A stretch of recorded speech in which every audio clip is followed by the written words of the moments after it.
All set? Okay. Welcome everyone to the Select Board meeting of February 15th.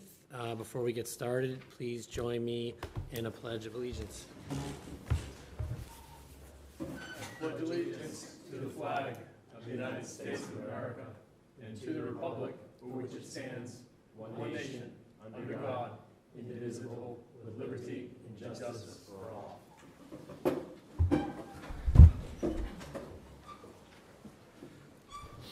Thank you, everyone. Before we move on to public comment in our agenda, I just wanted to take a moment to acknowledge the tragic events that occurred at Michigan State University this week. We certainly send our love and thoughts to that community, and that community extends to our community for sure. Our former colleague on the board has a daughter who attends there. I know lots of people who actually attended there, that school themselves. There's actually quite a strong Michigan State connection to Swampscott. So if you'd all would humor me in a moment of silence just to acknowledge the deaths of the 3 students this week.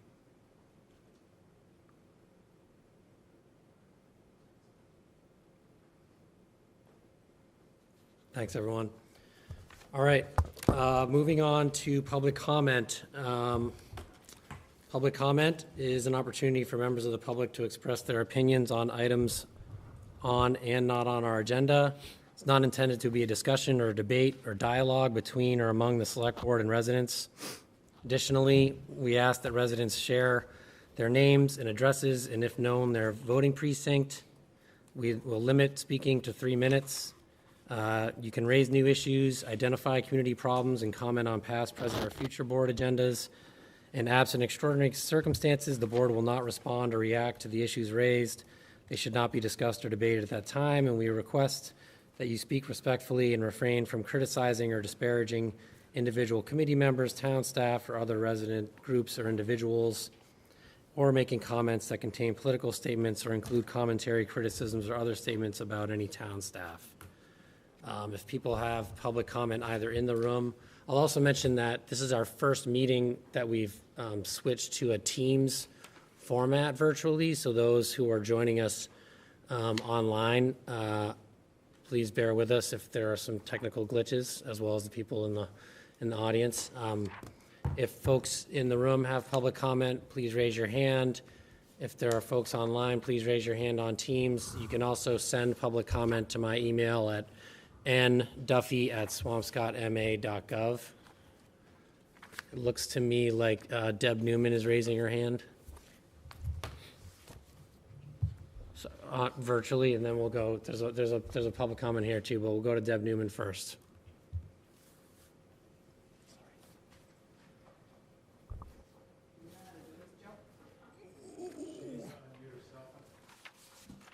can you unmute yourself? Deb, can you unmute yourself?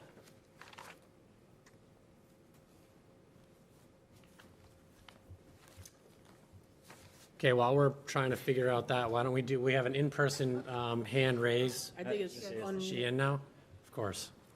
Yeah. Hey, Sorry. hi, Deb. Hello. Hi. Hi, so Deborah Newman, 20 Barnstable Street, Precinct 1. Just for efficiency purposes, I'm going to read what I have to talk about. So I don't mean to sound passionless by reading it, but I want to use my 3 minutes wisely. So the past few months, I've been very involved in trying to prevent the hunt from killing its resident coyotes. And I've had the honor of collaborating with people from Coyote Watch Canada, Project Coyote, In Defense of Animals, PETA, Animal Legal Defense Fund, and the MSPCA. I know some of you on the board, and Sean, have said you never want to vote to kill coyotes in Swampscott. However, if our town does not prepare itself, and it's already late in the game, to prevent further conflict with coyotes, all of you may come to believe that killing is your only option. We've already had at least one bite that's on record of human, and there have been bites on companion animals, and there's no need for any of this to be happening. You can't expect the average suburbanite to become an expert at navigating coyote behavior. While education is necessary, most of us don't want to be inconvenienced by changing our own behavior to accommodate the needs of wildlife. We will have to do that, but many people are even afraid of relatively benign animals, the turkeys or a raccoon or a skunk. So expecting residents to respond calmly and appropriately to a coyote encounter is expecting too much. Even if you think you've equipped people with information and tools, such as whistles or horns, it's not enough. Preventing the problem is the key to preventing people's fear and resulting anger.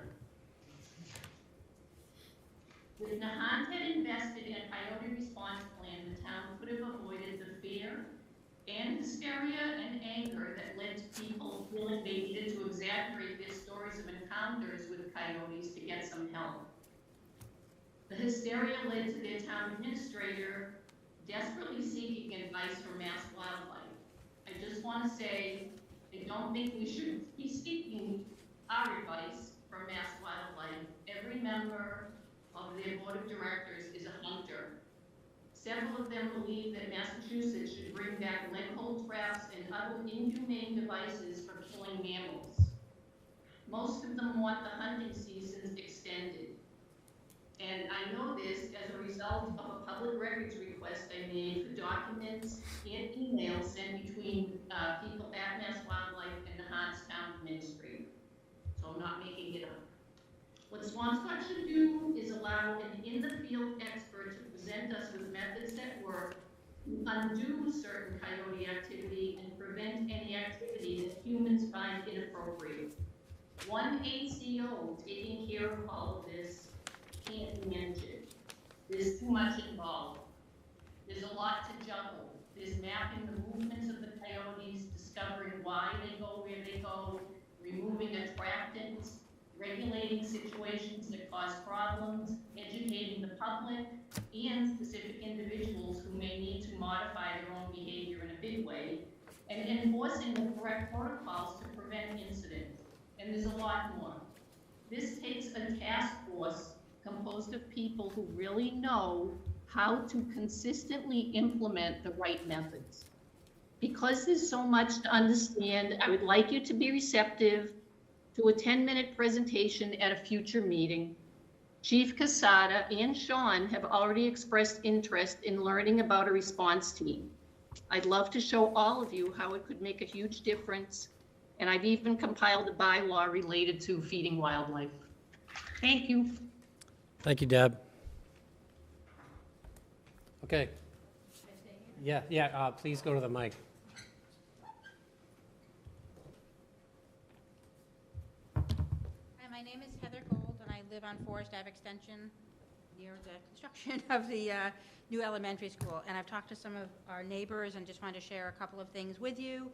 It's really important, if you would, to give us a schedule as much in advance as you can and stick to it. It is very hard to work from home, and it's very, very difficult on the dogs, but I'm sure the other companion animals also. Ours, for instance, will shake uncontrollably, cry uncontrollably when he hears a blast, long after he hears the blast, and it's constant. So the more I know, the more we can try not to have meetings on those days, or I try and take them with me to work. My neighbors are trying to take their dogs out or make sure they're not at appointments, that they're home with their dogs. So really getting as much advance notice, not just for the week. And the people have been very nice that we've been communicating with so far, that I think they're trying very hard. But like, we're always going to give you Tuesdays and Thursdays no blasting, or whatever the dates are, would be very, very helpful to know all the way through the blasting. And the second thing, just for you guys to kind of keep in mind, there's not construction being done on Sundays, but there is on Saturdays. And I think if you're going to do it on anybody's day of worship, then you do it on everybody's, or better yet, don't do it on anybody's day of worship. I think it's a little bit tone deaf, and I really don't think this community is inured to anti-Semitism, as we know, and it really, I don't think, I'm sure it wasn't intended that way, but I really think if you're going to give Sundays off, you got to give Saturdays off, and maybe somebody should look at the schedule and see if there's any holidays of anybody's religion that are coming up that it would be inappropriate or, lacking in consideration to have blasting on those days. I only know my own religion. You probably should be consulting with other people. But thank you for hearing us out. Thank you. Thank you for your comments. Any other public comment? Just check email. Not seeing any. We will move on to our first agenda item, which is fiscal 23 budget report with Amy Sarro. We also have with us Chief Ruben Quesada and Chief Graham Archer. At our last meeting, we started discussing some information about some of the projected costs or overages in the fiscal 23 expenses related to overtime in both the fire and police department, and postpone that conversation so we could have the chiefs here and other members of the police department and fire department to have a better understanding of the issues and what the plan is moving forward. So I think I'm handing over to Amy on this.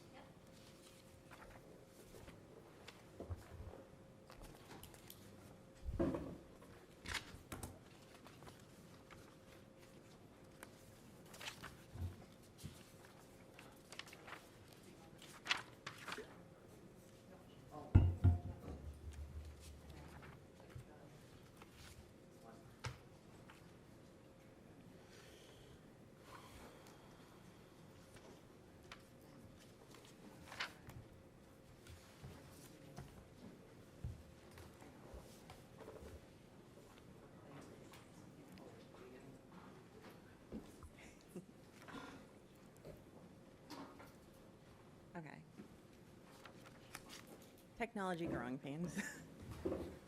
All right, so this is the deeper dive into the police and fire budget and staffing update. That is just a continuation of the Q2 FY23 presentation that was given at the last select board meeting. Next slide, please. So as we address the financial issues are that both the Swampscott Police and Fire Department overtime expenditures are trending higher than average. They are both personnel salary lines for both of these departments are projected to end the year over their appropriation. And the chiefs have taken steps to mitigate these overages within their own departments. Next slide. So as I said last week, not 2 weeks ago, sorry, the police budget personnel org as a whole is projected to be deficit at $192,000, and the fire department personnel org as a whole is projected to be $118,000 as a whole. This is based off of where they were at through Q2, as well as projecting that same trend out through the end of year. I'm going to go a little bit fast through this slide. As you know, the town negotiated the removal of minimum manning language through collective bargaining in 2022, and effective October of 21, the town was no longer obligated to honor the minimum staffing language in the police CBA. The police chief had sent out an email on July 13th, indicated that he was going to reduce the staffing for the patrol shift from 5 persons to 4. Within the first couple weeks of that change, we were saving about $5,000 per week in overtime, which equated to $20,000 per month. Next slide. So I updated these numbers through last week's payroll, and we are seeing an average of $4,159.98 in weekly savings in all of the wages, of which $2,042.71, or 43 hours, of which are overtime savings. So that's weekly, did you say? Yes, that's an average weekly savings. And the 2,000 is part of the 4,000? Yes. Yeah, so it is not a collective It's not 6. 6,000, right. Next slide.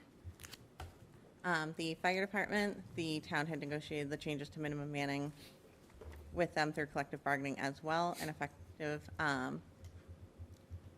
October of 2021, the fire chief was provided discretion to deviate from minimum staffing language in the CBA, but we are still required to staff for minimum manning per apparatus. So Chief Archer had sent a memo out to staff on December 31st that they were going to be, an email out on December 16th that as of December 31st, they were going to be switching staffing from 8 persons per shift to 7. In the first 3 weeks of that, we had savings of roughly $5,000 per week in overtime as well. On the next slide, I updated that through last week's payroll. So we're seeing an average savings with the staffing change and the overtime correlated from it of $10,500 per week on average, $4,561 of which is overtime. Can I just ask, are the end-of-year projections are incorporating these trends for the The rest of the current year? trends, yes. Okay.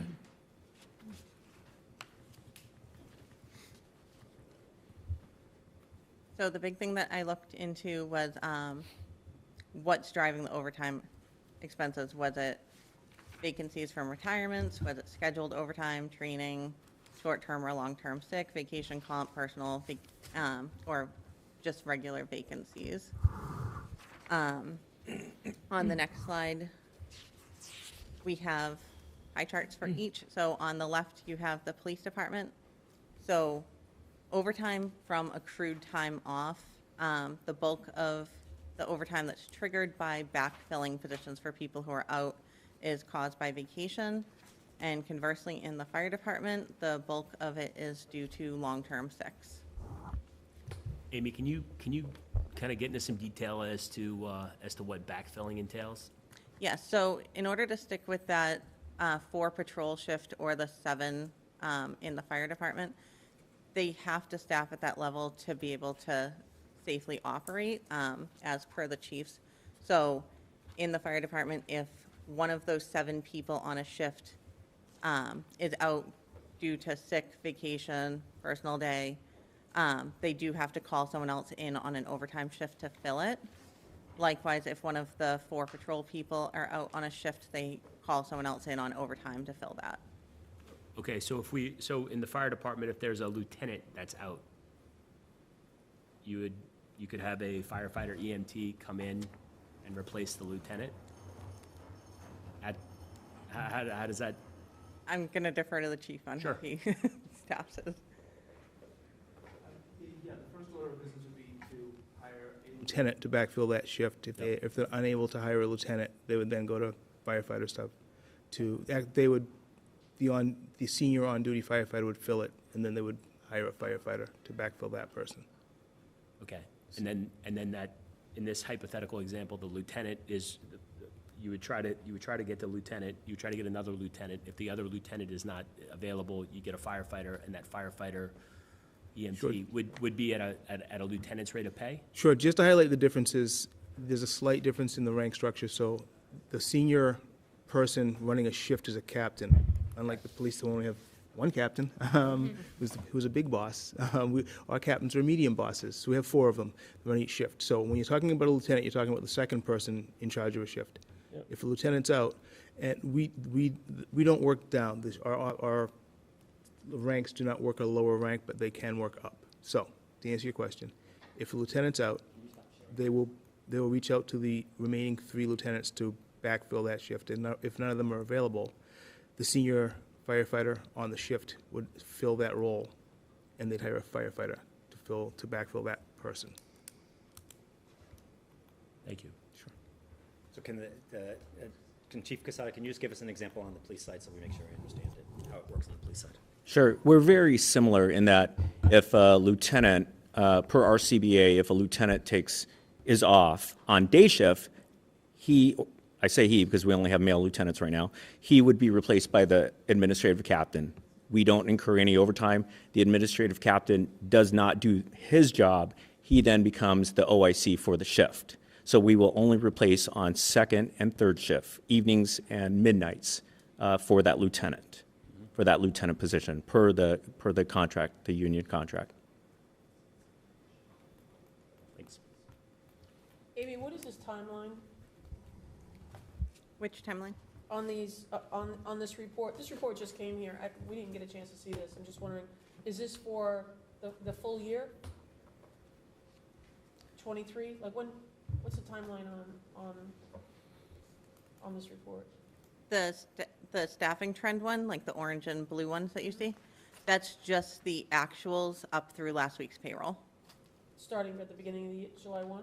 Mm-hmm. The police one I started in fiscal '22 just because the staffing change happened so early in the fiscal year. I wanted to give a couple more weeks of comparison. So when you look at the police one, you'll see that it started on June 3rd. So police is June 3rd, and what is fire? It starts on the July 8th payroll, which is the first payroll of the fiscal year.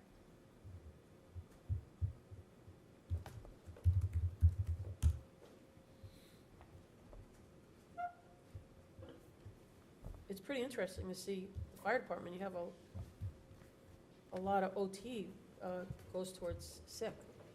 A lot of sick people. It's one of the most unique years that we've had. So we've seen a significant impact. It's an anomaly, and it doesn't follow a typical trend. And so we have a number of long-term sick individuals that, are impacting the overtime numbers. We're looking at some of these big numbers, but, one person out long-term sick could have an impact on overtime to the order of $40,000 to $60,000 a year. And so it's not a small, impact. Generally, one individual out long-term, would have a significant impact, but having several, I think, has created a significant financial impact. The chief has kind of recognized that. We have employed some, efforts to try to address some of those challenges, but these are issues that are governed by FMLA and federal laws, and we have to be very mindful of these positions. Both police and fire are occupations that are very difficult, and we do see a higher per capita level of illness and challenges, whether it's mental health or physical health, that ultimately impacts overtime. And I think we all know over the last few years during this pandemic, there's been an immense amount of challenges, and certainly Swampscott's not immune from any of those. Is there, maybe it's a stupid question, is there overtime not due to accrued time off? Yes. And how much of that is part of the overall overtime picture? I don't know if you know. It's not a material portion of it, but yes, there is, if there is a big An fire event or or something. there's an Right. investigation that they need a detective for, they would, do overtime as Sure. needed to actually, Right. If Staff they their need department. extra staff on any particular shift above and beyond what's required. Correct. yes. Okay. Well, does that include like like a beer party or like what other things is that? Beer party, did you Beer say? party? Well, you know, our- mean like our Yeah. events? Our events, All right. The community events that we have. community we events, hold. the community events. I'm guessing if the police were called to a beer party, then Wasn't my house. Egg party. The beer parties. I would defer to the chiefs on how they staff those events. I think, and again, I don't want to take over for the chief. If we have details for some of these parties, the town pays for those. We pay for the details, and so you probably won't see these. We had a detail for the Hawthorne, we had a fire detail that was paid for out of a different budget. So, I'm not sure that would roll up into the overtime cost. How does that get paid for through a different budget?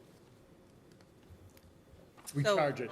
Yeah, so if someone else calls for a detail, so say a recreation event calls for a detail, it's paid through the recreation revolving. Same as if water and sewer call for a detail, there's a line in their budgets for police details. Okay, so at the Hawthorne thing, when you said, oh, we're gonna need a fire detail here, that doesn't get charged to the fire line item, it gets charged to what line item? I don't know that we've seen that one come through yet. Yeah, probably community events. Yeah. The town administrator has a line item, or the town administrator's budget has community events, and that's likely that charge will hit. But it's just important, like, we're talking about the police and fire overtime departmental budgets. And so your question about the beer parties or the events. Community events. Yeah, community events is an important one, because those are actually out in other line items in the town budget. This is not all encompassing. Right, okay, so just so we're really clear, what you're saying is when we're having these community events and we're calling in additional police or fire or whatever, for example, I think it was Gay Pride, right? We wanted to have the fire department there, was that it? Fire department there. So when the fire department is there at Gay Pride, that doesn't come in under overtime, that goes into another budget line item? Yeah, they were there. No, if they were there on duty, if they're there on duty, it would just be, if they're on duty, they're still available to respond to emergencies through on duty. So that's not a detail then, that's just That's a, not, no, Got it. that's not a detail. okay, Not everything's overtime. got it, okay. Thank you. Want to go back to the presentation? Yes, I'm sorry, I please. just asked that we took the screens, when we're talking, it's, people at home just see the screen. Yeah, I think if we- Presentation, don't see us. Yeah.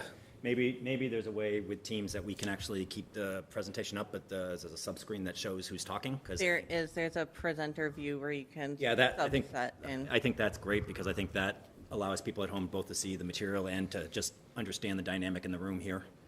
Yeah, next slide.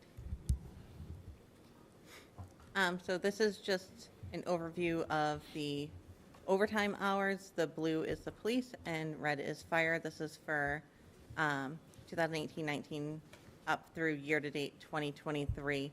So while it looks like it's a banner year, it's halfway through the year on these. So as you can tell, the police overtime has been relatively steady at about 12,000, but the fire overtime has been increasing, especially last year. Next slide. And this is just the overtime costs per year. Outside of this slide, I'm focusing more on the hours, just for a more even comparison, so that it's not taking into account the compensation of the individuals. Next I slide. do have a question on the overtime, Yes. Amy. That, all our overtime, when you talk about police, that is inclusive of CARES Act money that was as part of the result of the protests that were involved, our grants, everything else. Is that correct? I just want to make sure that, because No, I had so this different one numbers. is just what's coming out of the general fund, but we, depending on what we're doing, we do sometimes use the all-in overtime number. These ones are just the general fund portion. So it doesn't take into account any grants or CARES money. I'm just trying to figure out the discrepancy between the town warrant numbers that I have for overtime. I just want to make sure I'm counting my overtime hours correctly. And so I have much less numbers. And so that's why I just want to make sure that we're doing it correctly. Yeah, so I can work with you to see how your numbers are different. But no, it should just be the things going to your 0121001 org. We Right. added our overtime budget lines from the month 13 budget that we pulled today, and they were significantly less. So I think that's where his confusion is. Yeah, I can check with you tomorrow and see why. Yeah, we printed it out so I can show it. Okay. So, sorry, are you saying, Chief and Angelica, that your expenses for year-to-date 2023 don't necessarily match up with what we're seeing here? No, I was referring to prior years, 2021, 2020, 2019. Okay. So if we do have, again, we'll go back and maybe, there's some ARPA dollars in here, or maybe there are some things, but we can reconcile. Yeah, can those I just say, just to be honest with you, that reconciliation should happen before we're talking publicly about numbers. Yep. So at the end of the day, the town accountant and the finance team is who reports to us numbers, right? And so we can't be Peter, we've arbiters, and met we can't probably be. 8 times. No, I understand, but it seems like there might not be the reconciliation happening. know. So that just is bothersome, because then we talk about, instead of the underlying issues, we talk about are the numbers correct, which should never be what we're talking about. Yep. It's just accounting, right? So that should never be the debate if the numbers are correct. The numbers are correct when we're talking about them, because they have to be correct. They're audited. We, have municipal finance standards and whatnot. So I just asked that to the town administrator, that when we're having these conversations, we can't be having open debate about the accuracy of numbers, because Agreed. Yep. it discounts the underlying I conversation. absolutely expect Okay. that we. I just felt like I needed to say that, because we shouldn't be debating I numbers. appreciate that, Peter. Thanks. Next slide. So this is just an overview of the sick time used. So the left-hand side is police, right-hand side is fire, with the darkest column being 2018 and the lightest column being year-to-date 2013. So as you can see, for fire department, the year-to-date sick has already superseded the previous 5 years, which is indicative of the issue in that department that's driving overtime. Can somebody what does that mean, sick time used? It's just the hours of sick used. So if you call out sick, it goes in under sick time. Has the force always been the same size? Are we comparing apples to apples each year? To the chief. So in this, from 2018 to 2023, has the size of the force increased or decreased, or are we it's comparable, the same number of heads? We have fewer vacancies in Just positions, not vacancies. FTEs. FTEs, your FTEs The- are the same since fiscal year 2018. You may have vacancies, but the number yeah, of the number of firefighters on staffing staff number is the same. Yeah. I was trying not to give the answer. Yeah, we haven't added any FTEs. No, we have not added any. They're static. That's okay. For both departments? You both haven't added departments? FTEs, but if you don't have as many FTEs in one year compared to the other year, you're gonna have less sick time used Well, because you there- have less individuals. There are fewer vacancies, but I would say in the early FY '23, we filled five positions. They're Right, not, that's they're for not the fire driving, department. yeah, but they're not driving sick time. They're not using, they're brand new. They haven't used sick time. And For the police? for the police department, Yeah, we have the same number. We have 3 vacancies right now. 32, allocated 32. Right now, we have 3 vacancies. right, so if you have vacancies compared to what you would have had in 2018, you would have Lower sick. lower sick time. Yes. I mean, I would say that, maybe. I would say Like, that. I don't think makes that it more- correlates. I would say that's a better What? comparison By for the hour. vacation and personal, but sick, because our sick time doesn't expire each year, it carries. Sick time use is only based off use. People aren't using sick time if they don't need it. So I don't think the number of people staffed on at any year have a direct correlation with the number of sick hours used, whereas, yes, the number of people you have staffed in any year is a direct correlation to the number of vacation hours they're going to use. Well, I'm sorry. I think that if you have 3 additional people working in your department, you have the potential for 3 additional people to have sick time, whereas if those people aren't there, the potential of them having sick time is Yeah, Yes, but yeah, just to be these clear, charts are on when I speak of actuals, not potential. when I speak of vacancies, just to be clear, I'm not talking about people we have that are out sick. Vacancies are jobs that are unfilled, Right, so. but, Yeah. Right, that's understood. but the inverse here, so just taking, and again, it is what it is, it's not, no judgment whatsoever, but fire fiscal year '23, we're at 4,900 hours, halfway through. Right. It doesn't, for this purposes, it's actually more relevant that you have any vacancies currently? One. You have 1 vacancy. Actually, But 2 as of there are a handful plus of people who are out on long-term leave. Correct. Right, and so in that situation, but if he had 5 vacancies, that 4,900 would still be the same number, because he still has the 6 people out on long-term Right. leave, right? Correct. So in terms of just, but Right. you're right, but the inverse, Right. right? If, to your point's right, but I think I'm sorry, the way I was looking at it was more concerned about the high number of hours sick time. And it is what it is, right? That just, sick time happens. That's just a price of paying like what we do. So there's no Okay. judgment in that. Okay. So next slide is just the trend of vacation time used. You can see that the police department has leveled off around like 6,700. They are on target for that same amount, so we would expect these to level out. And vacation for fire is on trend to hit their rough average of the last 3 years as well. The So I'm next sorry, slide. go back. Oh, sorry. What'd you just say about police in fiscal year '23? So the police department has, on average for the last 3 years, Yep. ended up about 6,700 hours. Yep. And they're relatively on target to hit that. So is that a 6-month report we're looking at here? Mm-hmm. Okay, so that's 7,400 is double that, right? Yeah, but there's less vacation usage in the early part of the year with the winter. Gotcha. So, based off prior trends. Good stuff, thanks. And then personal time used, you can see a little bit of a trickle down from 2020 forward. That was because some of the personal days were negotiated away in collective bargaining. But we don't see an issue with personal time being a driver for this in either department. Next slide. This is just an overview of the compensated days off in the collective bargaining for the police department.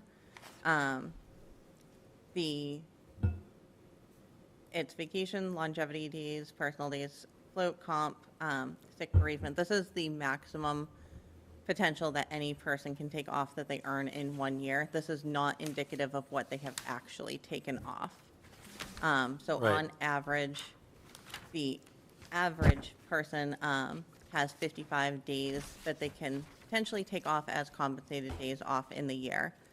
Not all of these would trigger overtime, because if the captain is out on vacation, there is not a captain backfill in the police department, I don't believe. So what happens, what's carry over year to year and what's not carried over to year? Sick time is carried over year to year, and there's a portion of the vacation that can be carried over from year to year. personal days carried over year to year? Personal days are use it or lose it within the year. Okay. Would you and- say, what was that again? Use it or lose it. Okay, personally, okay. And- On the sick carryover, is that 100% carryover? Yep, you're allowed to carry. Sick time's carried as long as you're an active employed, and it is either dissolved if you resign, or it is payable upon retirement or death. Is it capped? The payout at the end is. What is the cap? It is paid out at 20% of their average daily pay, and I want to say it's capped at 250 days, but I may be slightly off on that. It's different in every contract. So it's 20% of average daily? Mm-hmm.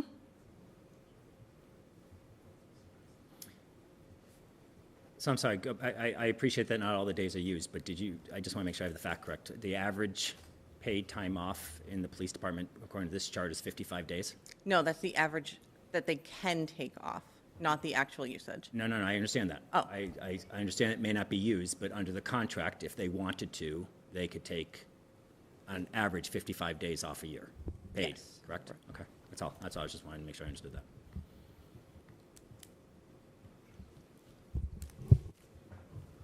Yeah, just to clarify in a couple of things up there, I mean, it says potentially 55, the bereavement days, very rarely used. In my 25-year career, I've been on bereavement twice, so the 4 across the board is very unlikely to get used. If I'm understanding the 17 admin days, I think that's the yeah. compensation payment for people that work the 5 Yeah, we took that out of, for the average on Okay, that. because, yeah, that's, those aren't 17 days off that we get. Right, so, so- but, What- can can you, you- so I'm sorry, so say what you said, because I don't, you guys are speaking, I'm asking, The Yeah, 4 at they're- the top of everybody's bereavement, that's. no, I understand, Yeah, sorry. Go ahead. the light blue, where it's 17 for 4 people Yep. for admin days, Yep, that is something that is paid out, and it is not actually days off that they use, so that is not calculated in the average of so 55. the 55, the average of 55 did not include the 17 for those 5 people? Yeah, those aren't days off. No, Yes. I'm sorry, to you, I'm saying, okay, thanks. It did not. Did not. It's not included in the average, no. What are admin days? Now that it's been, I'm confused about that. Me too. But this contract provides for a 4 and 2 schedule. Anybody that doesn't work a 4 and 2 schedule, like a 5 and 2 or something like that, they get compensated, basically paid for the work that they work in addition to the hours that you would work on a 5 Do you and mind, 2. I'm sorry, do you mind just going back and explaining what a 4 and 2, a 5 and 2 is? Just Yeah, because there's people listening that maybe haven't gone through this before. Yeah, absolutely. So our contract provides, most of our offices work a schedule, it's 4 days on, 2 days off, 4 days on, 2 days off. Yep. That adds up to a certain amount of days over the course of the year. If you work a 5 and 2 or some sort of other alternative schedule, you work on average 17 more days than the contract provides for. And there's a compensation payment that goes out every 3 months to cover that. Okay.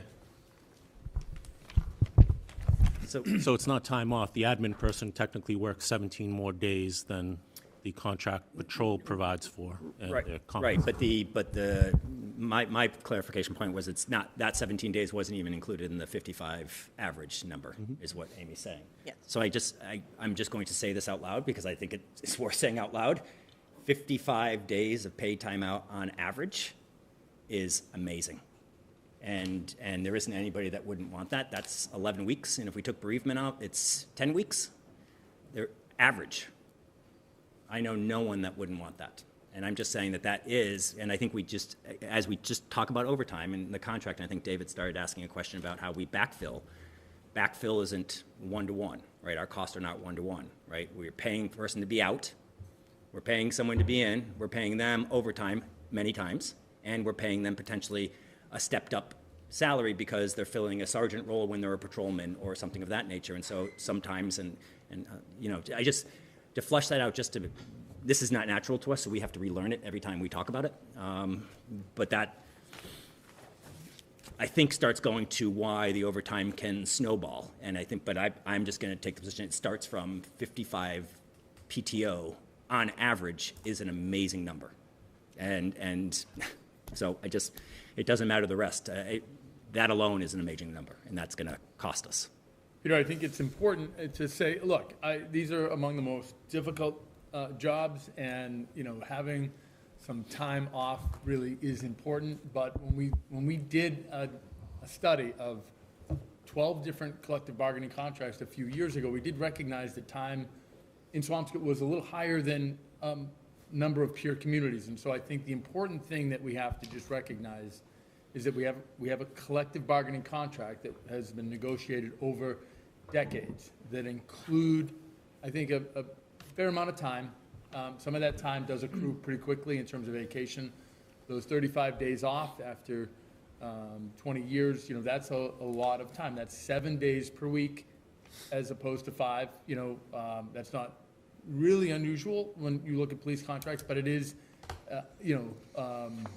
it's 2 additional days per week. And then when you start to add on some of the additional compensated days, including comp time, it does start to create some additional overtime. And I think the other issue that we have to kind of just recognize is, how does that time get taken, and how do we actually control how that time affects overtime? And so really understanding that, right after a number of contracts that were negotiated that addressed this minimum manning standard, that really had a contract say, this contract's going to govern the standard for how we staff. And what we've done over the last 2 contract cycles is say, hey, we're gonna go back to thinking about the contract in terms of public safety, working with our chief and working with the police administration to think more carefully about how does the budget really get impacted by the use of this time and the management of this time. So can you just give an example? You just mentioned something about how the time is taken, and can you give an example? Sure. I'll ask the chief to explain it. So, Chief, if you have an officer that has court time, goes to court, and instead of taking overtime, what happens? They can put in for training comp time. Right. And so when can they use that time? When they can, you're saying when they can Yeah, take the day off? when would they be able to use that comp time once they accrue it? Well, typically, and Captain Cable might be able to answer this better, but typically when they accrue enough time and the schedule allows for them to take the day off, they can use Let comp me, comp I time. guess. No, can you just go, you mind just answering the question? It's my understanding they can take that time whenever they choose. There's very little restriction in terms of what the contract says when they can use that. They can, if they want to take a day off, they can take a day off. If they want to take a day off that creates overtime, they can take, a shift. And that ultimately, creates more of a financial cost. For instance, in other communities in the North Shore, you cannot take compensatory time if it creates overtime. In Swampscott, we can take, officers can take that compensatory. Captain Cable can talk about it more in depth than I can. So it would be difficult to dive into everything. We have a really complex system that prioritizes how we grant our time off and who can take what off at any given time. We do have some restrictions in the comp time and an agreement. There's an agreement a few years ago through between the union and the town about most of these things that govern how it's handled. But generally, training comp time, we can restrict it if it's going to create an overtime, unless that would prevent the officer from being able to take the time off. By our current standard of 4, with most of our shifts staffed at 4, we would be telling people that they can't use their time off. So by that standard, yes, most people, we don't restrict it in any special way. If we're fully staffed and we have 6 people and we have a minimum of 4 and somebody wants to take comp, that's when we would start to implement restrictions. But right now, if we were to restrict people to not creating overtime, it would allow them to not use it. And again, my intent here is not to really get into, negotiation about, how we use this time. It's just to highlight, hey, these are past practices. We have these systems. We've got a budget problem, and we've got to start thinking about ways that we can help solve some of these fiduciary responsibilities. I do think, frankly, we have a long historical practice We've got to work with, some of these systems. We have to look at ways that we can find some efficiencies. But it's just important to recognize all of the time that ultimately impacts overtime. So I appreciate you saying that. Sorry, Neil. I appreciate you saying that because it's really important for people to understand we're having this conversation so we understand it. We're not, there may be things we like or don't like, but this is not normal. Unless you do like Captain Cable said, this is unique, it's complicated. Unless you do it, you don't do it. And this is not things that in the private sector you have comparable experience with. And so we're trying to understand it, and it takes me to 2018. In 2018, we had a financial summit, and the Finance Committee chair at that point did a cost of contract analysis, which was really the first time I experienced something very detailed. I think Mary Ellen was there, but I don't know about anybody else. Sean, you were there. And kind of went with it to try and break it down, just to tell us what were the things that are more expensive or not more. It is what it is. It's just trying to help us do it. And I would encourage us to get back to that and bring that presentation forward just to understand, because some things have changed and some things are better. And that's a tribute and credit to you and the union and the chiefs now and formerly. And the captain in doing it there. But I think bringing that whole analysis forward for us on the police particularly, just because that one's a bit more complicated than even the fire. The fire is complicated more so than DPW, right? But I think it's really important, and I want people to hear that these questions are about understanding it.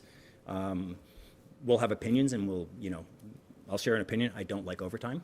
I don't like budgets being busted because in municipal government, it just takes away from another service. It's not like we can just make more revenue. Right? It takes away from something else. So when we hear the school department this time of year regularly talk about how the select board and the town administrator are starving the school department, we're not. We just have to feed other mouths too. The finance committee, the town administrator, Amy, Patrick have to feed all these mouths. And so every time we bust a budget, we're just taking something away from somewhere else. And that's all. It really isn't personal. It's about trying to minimize that damage, because it is damage. Thanks, Neil. Sorry. Neil, there's a couple things. I just want to remind everyone, these are contracts that were negotiated between the town and the unions. These were not the unions negotiating contract on their own, the town. These were mutual agreements, and that's something we always have to really keep in mind. The other thing is making sure that we write a good budget, a good, clear budget is really important. And the third thing is, I think that we should be doing cost of contracts yearly on every union, so that we really understand, both the select board, the finance committee, school committee, you really understand what the expenses are, and the unions understand what they're getting. Just to make it very clear, because there's just a little bit too much confusion out there at times, and putting a little light on everything and getting people educated is a good thing. So, and there's been a lot of work done on buying out contracts and making negotiations and changing things to adjust what had been done in the past. So, being on the finance committee, I thought that you did a really good job working those out. I think the unions did a really good job working it out. I mean, the unions came to an agreement just recently. The fire union came to an agreement just recently on how to deal with overtime, and those are positive things. Thanks, Peter and Mary Ellen. I think it's safe to say we all agree with those positions and thoughts, so it's important to say. Amy? Only one slide left. One slide left. And it's the summary next step slide.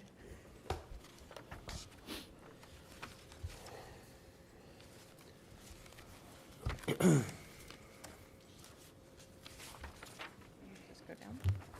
Okay.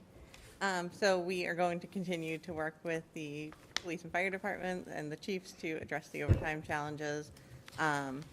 If needed, the town administrator will work with the unions to explore ways to control costs, and then we'll continue to evaluate the CBAs for opportunities to find ways for greater financial stability. Thanks, Amy. I do want to just underscore the importance of working with the unions.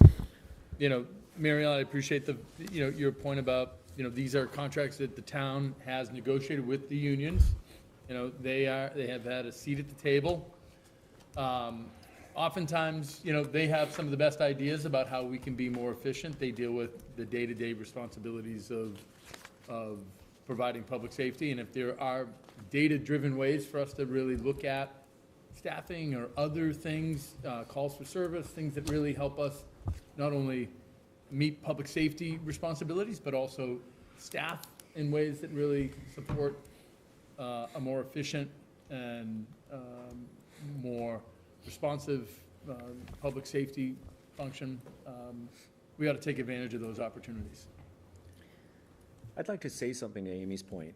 You know, she's talking about looking at the CBAs and coming to the table. And I just want to take this moment to talk about this, something that's been weighing on me for the past 11 months. I'm deeply concerned about the relationship between Town Hall, members of the police department, and the members of the union. I think that there's a strained relationship that needs to be repaired. I think that by doing this and bringing everybody together, that we will be able to lower our overtime costs. We will be able to mitigate some of these effects of our rising costs. I say that as part of Town Hall leadership, that I want to be part of this change. I want to be part of the solution here. I don't want, and this is not to point fingers at Sean, because I work closely with Sean, or the union.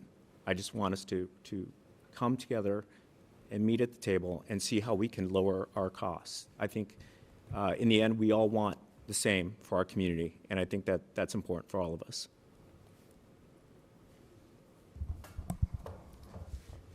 Thanks, Chief. So we talked about this on January 11th.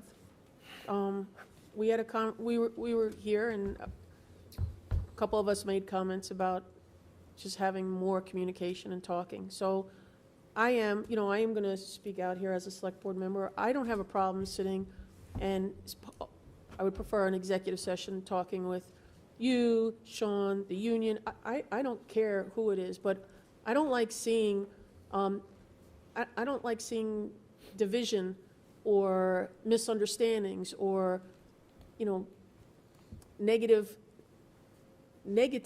out there without having an opportunity just to have a conversation. If people want to be, if the union wants to be upset, you know, put something on Facebook about me, then, you know, go for it. But having a conversation, I think, is the best thing that we can do. So I do support it. I don't know if anybody else here supports. I know you mentioned you supported it that night on the 11th. But I would like to see, I'd like to see some of this stuff go away, to be honest with you. And I do hope you understand that we've made some amazing strides. I am absolutely proud to be here. I'm proud to be the chief. I think that we can continue to, and maybe that's my pie in the sky thinking, but I really do think that we can make some more amazing changes. We've gone so far from even when I've came here as the chief on March 28th. I've seen so many good things that have been happening for our community as a whole, and I think that we need to continue. We need to stay on that path. And I don't mean to at all sound Debbie Downer-ish. I really do believe in what I'm saying. I just want to say, look to me.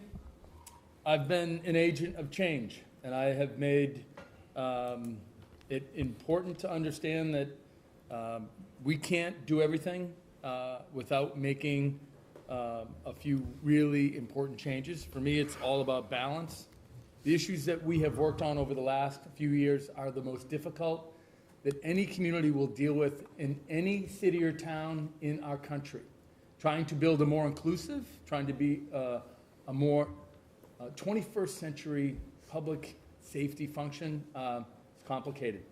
It is about real change. It's not about rhetoric. It's not about speeches. It's about making changes, and we're making them. We're one of the first communities in the Commonwealth to put body cameras on our public safety officers. Something everybody can celebrate. Was it easy? No. Absolutely almost impossible. Frustrating and angry conversations, folks that feel like somehow we're doing something awful or, you know, unnecessary, but, you know, frankly, we're doing it. And yeah, it's hard. And yes, changing civil service has been very, very upsetting for many, many people, including myself. But We got through it. We got through it because it was absolutely necessary for us to do something that was incredibly important. Conflict and challenges and change, they all go hand in hand. You can't do any of this without bearing the burden of some of the frustrations. What I want most of all is for folks to get away from the us and them, get away from pointing to Sean, or pointing to the union. Like, it's not Sean or the union or the chief, it's us. Start talking about us as a group of dedicated, elected and appointed officials that have a responsibility to build a better future. We have a wonderful police department, we have a wonderful fire department, we have a wonderful town, but it's complicated. We have budgets that are strained, we have staff that work every day to try to make these numbers line up, and we have local officials that have a responsibility, fiduciary responsibility to the taxpayers that they meet every single day. And we've got to just continue to come together and deal with the facts. I am more focused than ever to try to make sure that we do all these things correctly and forthrightly. I am available at any point, though, to sit down and listen. I've been trying to listen for months, trying to get into a room with folks to listen, but even that seems to be elusive. I would like to suggest that folks really kind of make a redoubled effort to do that, besides, suggesting, who might be at fault. I just think that the rhetoric across a lot of these departments and town hall has been and will continue to be us and them unless we have an open discussion about why it's not us and them. And it's difficult to have that conversation in like thinly veiled analogies and not be like truly open about it. And it's especially difficult for someone who's new to the board to have conversation about it because you don't know if you're going to step on a landmine accidentally when you bring something up or a suggestion or a, why is it like this, or because you literally are walking into something that has been happening for years, decades even. And so it becomes a difficult position for us to be in to ask those questions openly and not feel like, am I going to say something that somebody's going to judge me for? Or should I know the answer to this? And a very simple observation, like more communication in a way that people are receptive to it, seems like the only answer right now, because we've gone down all these other paths and we haven't gotten to a place of people understanding each other as we think we're communicating it to them. So my suggestion would be to somehow have the lines of communication open in a real way with not just the same 5 people at the table, because it doesn't seem like that's coming to a good space. And I don't know, I'm open to other suggestions. But I appreciate what you're saying, Katie, but I'm going to come at it a little differently. There is an inherent and natural tension when it comes to employer-employee, especially when it comes to contracts and negotiations. And I will tell you something's drastically changed in the last year than before the last year. I'm a firm believer that there is a chain of command, and there's a chain of command for a reason.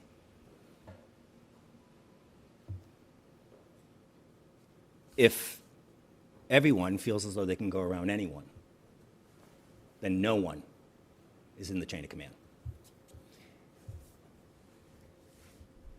And so that does put some handcuffs on conversations. And so at times, look at, Chief, your officers are your responsibility. And when they go around and they talk to select board members about personnel issues, if I was chief, I wouldn't be happy about it, because that's just saying that you're not relevant in the conversation, in my view.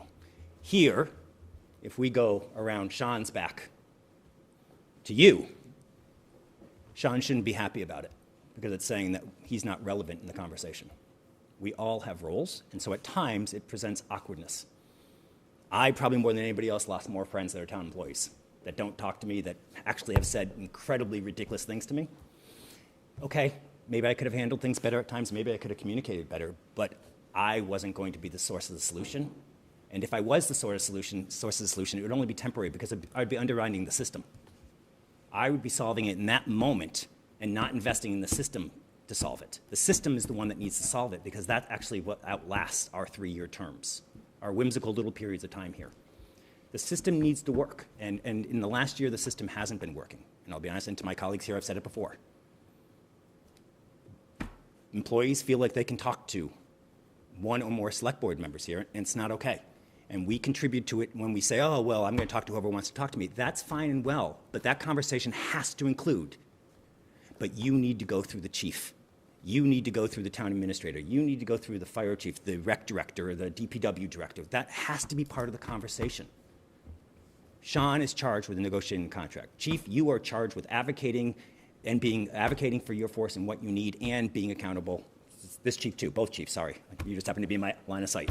And Sean's responsible for negotiating contracts and being accountable to us, right? I mean, we all have these things. And so I would just ask us to remind ourselves of that role. That's not happening right now. The union feels very empowered to talk to select board members. And I'm saying it plural because I don't want to call out anyone. But that can't happen because that undermines the chief. And if you think it helps the situation, it does not help the situation. The reason, and Sean has said as well, Sean doesn't want it. We were all supposed to sign a handbook committing to those guides. I don't know if we all signed the handbook committing to those rules, but we all signed a handbook, or we're supposed to sign a handbook committing to that. I would ask the select board, this is what we really can do, is redouble that effort. Let you all figure it out. We are going to have opinions and we have to express our voices because that's our role. Our role is different than your all's role, and we are doing a disservice to you. We're doing a disservice to all of you when we, out of the chain of command, are having conversations. But we also need you all to enforce the chain of command. And I hope you don't take any disrespect by me saying that when people go outside the chain of command, it is disrespectful to you and you and you. And that includes stuff that we do sometimes, and we can't be party to that. The other thing I would say is that I appreciate that we want to have harmonious conversation, and some of these conversations are very difficult. But that conversation can't prevent us from having a dialogue about tough and complicated things. We talk about race, and what's the first thing that's said back? Why are you calling me racist? We talk about money, and then we say, why are you calling us greedy? And same thing conversely, right? They say things, or you say things, or anybody says things, and we instinctively are defensive about it. We have to, and to Katie's point exactly, we don't as a result of our concern about it. We don't spend more time in these meetings just rolling up our sleeves, sitting around our table saying, help us really understand these numbers. Help everybody that's listening at home understand these numbers. I'm understanding them better, but I'm 8 years in and I still don't understand them, right? And so how can we do that? But we've got to be able to have these dialogues, and without the defensiveness, without it being that we're attacking each other. And we've all been responsible for that. And I, amongst the many. So I don't say that and exclude myself in any way. But I do want to make sure that we can have those conversations. They're not happening right now because of the awkwardness, because of the political volatility. It's because, frankly, there's too many conversations going on behind the scenes, and people are feeling empowered that is okay. And that's on all sides. And so that just, frankly, needs to stop. And let you all do what you guys are good at doing. And then we'll do what we're good at doing and play our roles. Can we ask questions about stats and overtime and stuff? Sure, if there's nothing else on that. We sure can. So I guess I just wanted to give the chiefs a chance to talk about, I guess, a couple of things. So, and to Chief Archer, I guess, to really understand, look at people being out on long-term sick time is what it is, right? And so, are there tools that we're going into the fiscal year 24 budget, right? Are there tools, are there things that we need to, reasons that we should be talking to the unions about things, because we can't wait 3 years for change. There are things that we need to do. I do appreciate what the town administrator said, that we paid a very significant amount of money to make a contract concession. I also understand that contract concession may not be wholeheartedly being accepted yet, and so we have work to do there. But are there other things that we should be thinking about and knowing about? Again, not to negotiate publicly, but just to sensitize us to things that you think are going to make it easier for you, both financially and substantively in terms of public safety, to do what you need to do. Sure. The most recent contract did provide some flexibility on ways to address the overtime and sort of dial it back, especially in the winter period, primarily in the winter period. To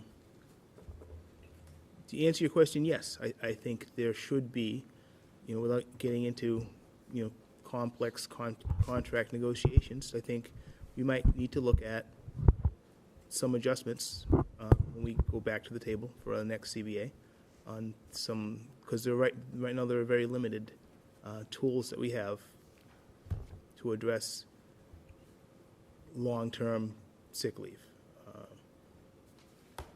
On the other hand, this year really is an anomaly. I think even the union leadership would agree with me. The number of long-term sick we've dealt with this year is, I don't remember having dealt with this number in the past. I think sometimes, in some ways, our hiring can be cyclical. Sometimes we'll have, not always, we'll hire ones and twos here and there, but every once in a while we'll have like a bumper crop, and there'll be a cluster of people that are hired around the same age, at the same time, and they'll track the same career arc, and they'll get to the end of their career around the same time. And I think some of the driver of this anomalous year is a cluster of that, that age of people that are sort of getting towards the end, more prone to using sick time. So that's one of the reasons why this year's unusual. I'd be surprised if we had another year where I had a half dozen people on long-term sick. Can't promise you it wouldn't happen, but even if we don't have a half dozen, even if it's half that number, I think this year has highlighted that there probably should be some further mechanisms to reevaluate how we're going to deal with people that are out for really extended period of time. That's not saying, if we have a person that's, all of these people that have been out sick have dedicated a lot of years to the town. I think we owe them support and coverage, if they are, whether injured on the job or off. But certainly if injured on the job, we owe them, dedication and coverage to whatever it takes to get them back. But if it is a situation where they're not likely to come back, or they've indicated that they're not coming back, we might need to have a conversation about what the exit strategy is going to be, and it might not be, just continuing month on month on month on month until they run out of time and then retire. So, yeah, so the short answer to your question is yes. I think, at some point, we're going to sit across the table from the union when we're negotiating amongst pay and benefits and lots of other things. We're going to talk about, well, how do we address these really, unusual, rare, but super expensive long-term vacancies. I do just want to add, we've been fortunate. If we kind of look at the changes that we've made over the last few years with the help of the unions, it's probably been the most significant changes that you've seen in any collective bargaining contract across the Commonwealth. These are huge changes. Minimum manning and civil service, and nothing would have been possible without the help of the union. And so I think it's important for us to just recognize it is a two-way street. We've got to try to figure out how to continue to be at that table. These financial realities that we have to face are complicated, and we need some help trying to address these. Can I just ask something about this? Maybe you can put the presentation back up. On the overtime costs and overtime hours. And this may be more of a question for Sean and Amy. So I don't know what number it is, Diane, but if you just... 13 is overtime costs. Yeah, both of them illustrate, I think, what I'm... So it seems to me, yeah, that one's... And the next one. No, the next one. That one's okay. Nope. No. Go up. Nope. Back. Wrong way. Backwards Keep one more. going. Nope, you're going the No, wrong way. you're going the wrong way, sorry. There it is, stop. That's good. Nope. Yeah, that one's good too. They're both showing similar things, which is overtime costs and overtime hours. So I'm just, like, I appreciate the anomalous year that we're experiencing, especially with the sick outs, and I also appreciate that it sounds like both departments are being proactive and doing what you can within the framework of what you have, the tools you have available, and your responsibilities to public safety and everything else. I'm just, what I'm trying to understand is the cost that we're seeing, is this over, this over $100,000 for each department, is that a function of us budgeting for less overtime this year, even though the trends show us that, like, what are we not doing that we thought we were anticipating we would be doing to control these costs? Because when we budgeted for it, were we too aggressive? Like, are we looking at that and saying, you know what, we can't budget that much less, because it feels like we're over because we budgeted for less, but we're on trend for the last 2 years. This was my exact question, which is how could we say that the budget is not the issue instead of the overtime being the issue? Because it's consistently over by similar amounts. So the question I was thinking is, how is it able to be mitigated within the budget? Is some of this actually paid for out of the budget? And we're not seeing that here. Peter, stop shaking your head every time I ask a question, please. Every time I So that's a. please. Please. So both very good questions. I actually asked the finance team a few weeks ago to run some analysis to see if we can fully fund overtime and just all of the compensation time for each department. So Amy, you ran those numbers. Can you just kind of report out, what we were able to discern with that? Yeah, so we were able to determine that for the police department, had we budgeted for all of the compensated time off and all of the mandatory training, then our overtime budget was a little shy on that by about $50,000. For the fire department, had we not had the long-term sick outs, which is not something we anticipated at budget time, then the fire department budget was sufficient for all of the compensated time off. So we proved that out, and in the sense that we knew that this year, we budgeted the police department a little shy because we knew that, we were gonna be implementing some staffing changes with the approval of the language to leave civil service and ultimately remove that minimum manning standard, that we could predicate some financial savings, but we didn't really see enough about how that time would be used and how that time, would ultimately impact overtime. And so we're learning as well. We're seeing patterns. We're seeing things that really can help us be more efficient. And we're asking, I think, more complicated questions about, how we can mitigate the overall financial impact of the operating budget. But isn't it an and, not an or, though?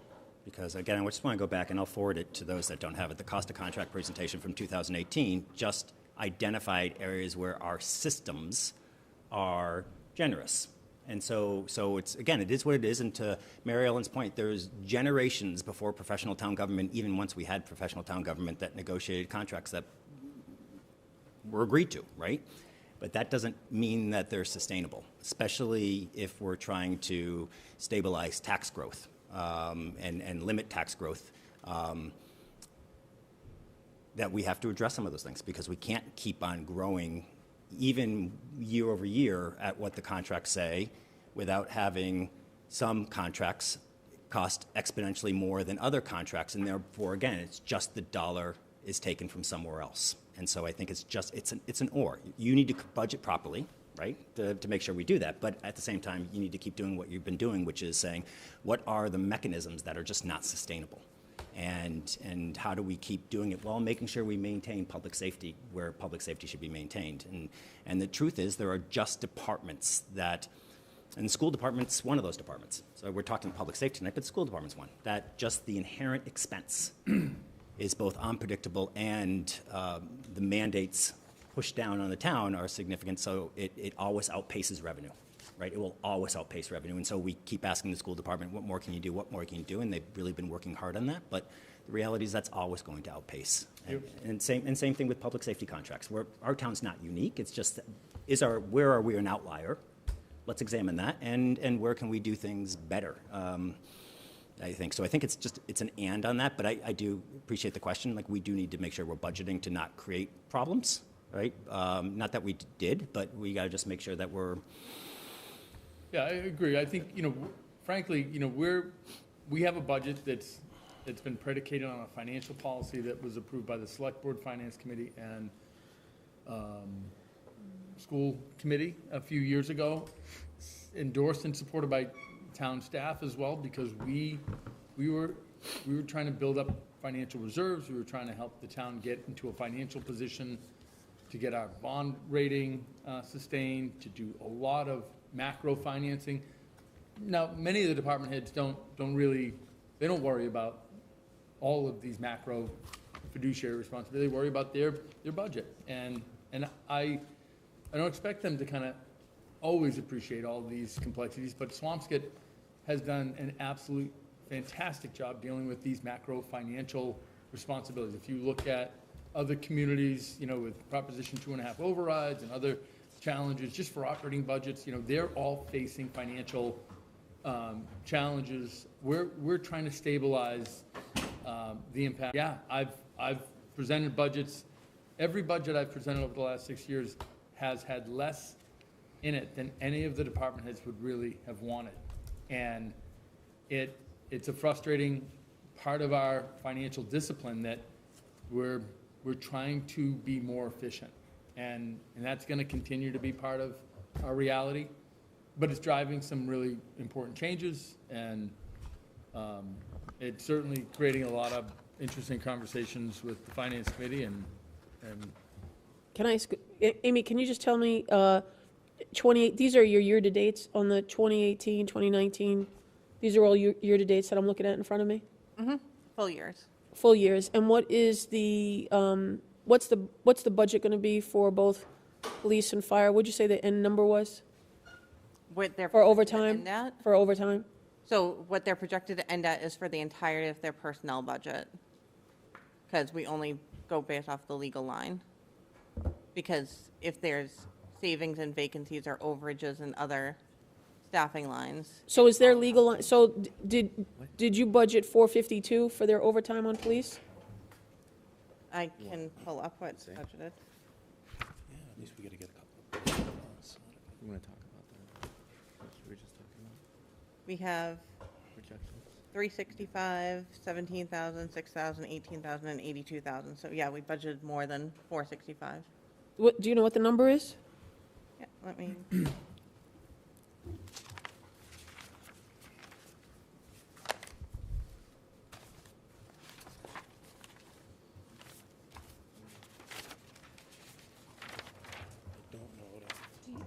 What number are you looking for?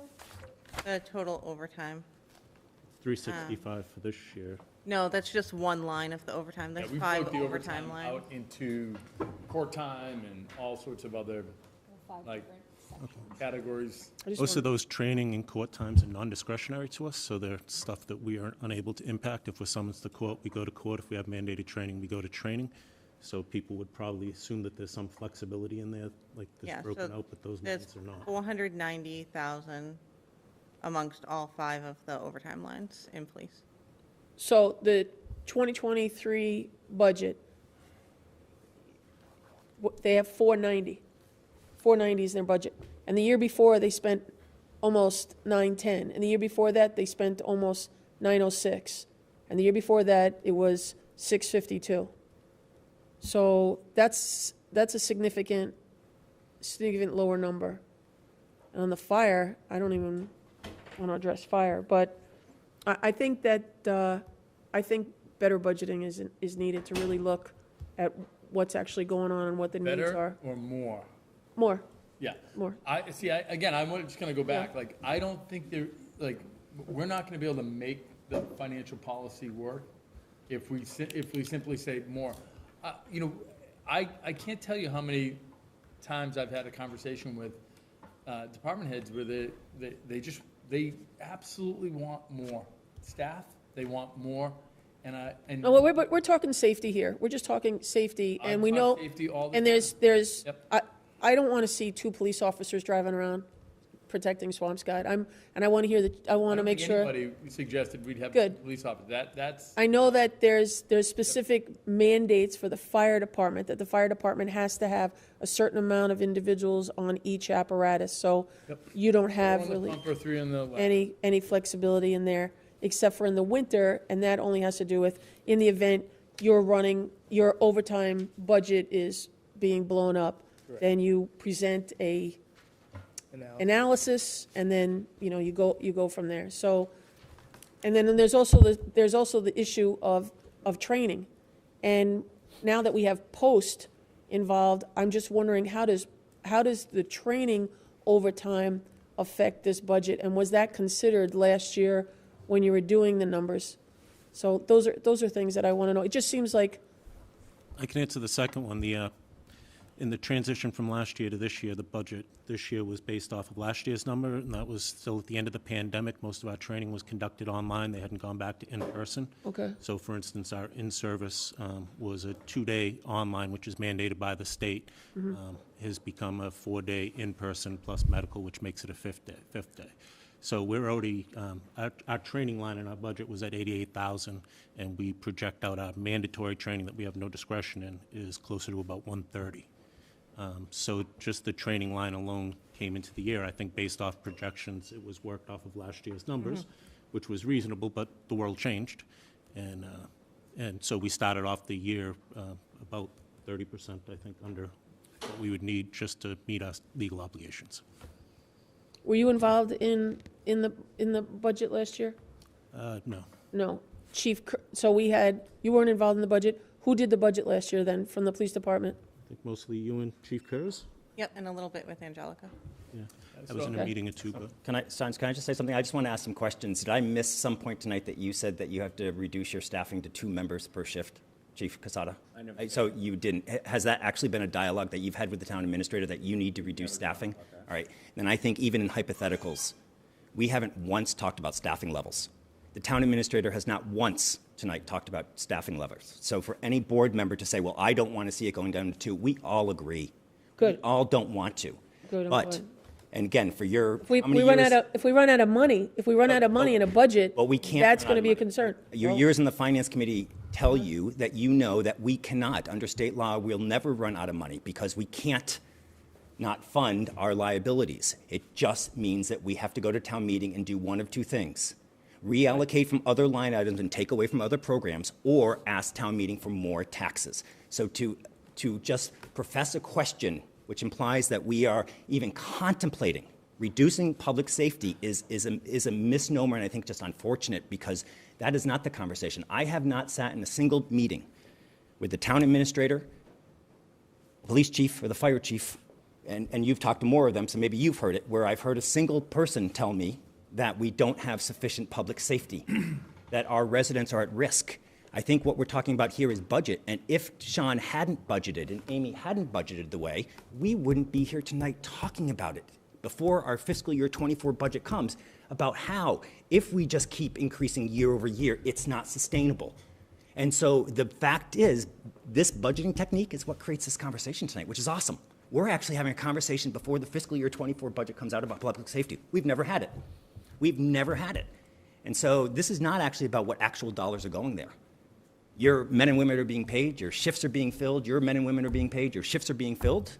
The town administrator is paying the bills, the town finance director is paying the bills. It's all about saying we have an unsustainable arc. And that's all this is about. This isn't about staffing. We've never once had the conversation about it. And so I just want to be really careful that we're not even just flippantly saying, well, I don't want to reduce staff. No one's talking about it. We're just saying, how do we do what we do well more financially sustainable? Because we're beginning to see how tough it is once we finally have reined in the budget for decades before all of us of problems. We finally have reined it in, and we're now seeing how much tension there's going to be. Every line item there's going to be this tension. Tonight it's public safety because you're all here, right? And actually Mary Ellen's the one that wanted you all here to have the conversation.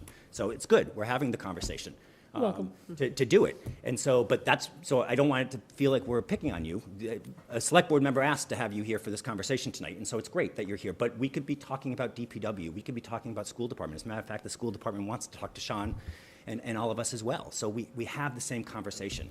But this is not a staffing issue. Not yet, because we're trying to address the overall macro concern before it becomes a choice between significant tax increases or staffing issues. It just answered, when you say 2 people, I think what you're referring to is generally we are down to 2 people assigned to the street. We can deploy the 3rd person off the desk, but if we have a prisoner, if we have a number of other things going on, even licensing, fingerprinting or something, we have cut our staffing by 20% this year, and we are down to 2 people on the street at most times. Generally a 4-person full staff, answering the phones, handling business. So I think that's where the disconnect in our communication came from. So I think this is No important. one has ever said to me 2 people. I off the top of my head, I said 2 people. I have had conversations with the town administrator about the possibility of closing, locking the front door and having people out. So those are things that I do think, thinking outside the box and having conversations, but, staying within budgets and living within budgets and keeping us safe, I am going to bring it up. And as far as how much time I speak to police officers or school teachers or DPW, I don't keep track of how many people I talk to during the day, but Peter, if you'd like me to keep a stopwatch, I can do that too. So I just think it's important, I mean, back to the conversation we just had about roles and, you just said that there are 2 people on the street sometimes, and you said you sort of pulled it out as an example, but I don't know that I have an opinion about that because I'm not a public safety expert. So the idea is that we need you, the chief of the department, to be making those recommendations and being secure with what your opinion is in your recommendation. We can debate all day long about the number of police officers we want driving around in town, and it's irrelevant. It needs to come from you, and it needs to be worked out, I believe, with the town administrator. I understand that this is a budget discussion, and so I didn't want to get into, not trying to get into staffing. Sure. We have run those numbers. We have done an extensive analysis of when we need officers, at what times are we busiest. We are busiest during the day shift. We start to get busy towards 5 to 10 p.m. And then our officers are also pretty busy in the morning hours from 1 to 2 o'clock in the morning. Now, that could be self-initiated. They're doing building checks. They're doing safety checks in the town. So that may inflate that, hey, it looks like they're busy, which they are, but not as a response of responding to someone's 911 call. So I have all those numbers. I would love to share. In fact, I have a lot of them here we try to overachieve and do our own PowerPoint as well. But I don't want to also inundate you with so much information. And I knew this is overtime and staffing. Thanks, and I appreciate that you're looking into all those things. My point is that I think you should be the one who's making those decisions and those recommendations. Certainly. So I just want to share, look, I actually do like to talk about data-driven analytics. I've probably shared a few emails with the chief about, calls for service and the, important responsibility just to study where those needs are. Public safety is important to me. I'm not just somebody that looks at a budget. I actually want to ensure everybody in this town is safe. I want to make sure that we're constantly thinking about ways to be more innovative when it comes to safety, in terms of how we respond to, emerging health or public safety concerns. we do have a wonderful police department. Patrol does have 4, officers to patrol the town every shift, 24/7. They do have to sometimes book people. They're still working when they're doing that. They're still on the payroll. They're still working. And, if there are exigent, if they have to prioritize their time, they do. And, it's a good department, and, we're going to meet the needs of the public. I've said to both chiefs, at any point, if they have to call in staff to meet the public safety demands of the day, just do it. Call me and let me know later, but public safety is our highest responsibility and priority, and we are going to keep this town safe. Doesn't mean that we don't sit back down and talk about how do we manage the budget? How do we do that in a way that actually helps us make sure that the school department is going to be successful and the park and recs programs are going to be successful, and we're going to be able to keep a steady hand on the average single-family tax bill. All of it is part of a complicated responsibility. There's no easy way to do this, no easy way to have these conversations, but we have them. We're making progress. I want to get back to the sense of conflict. It may appear to some people that are just watching this that we're having a conflict about budgets. We're working through it, and we're talking about ways to be creative and innovative and thinking more carefully about staffing.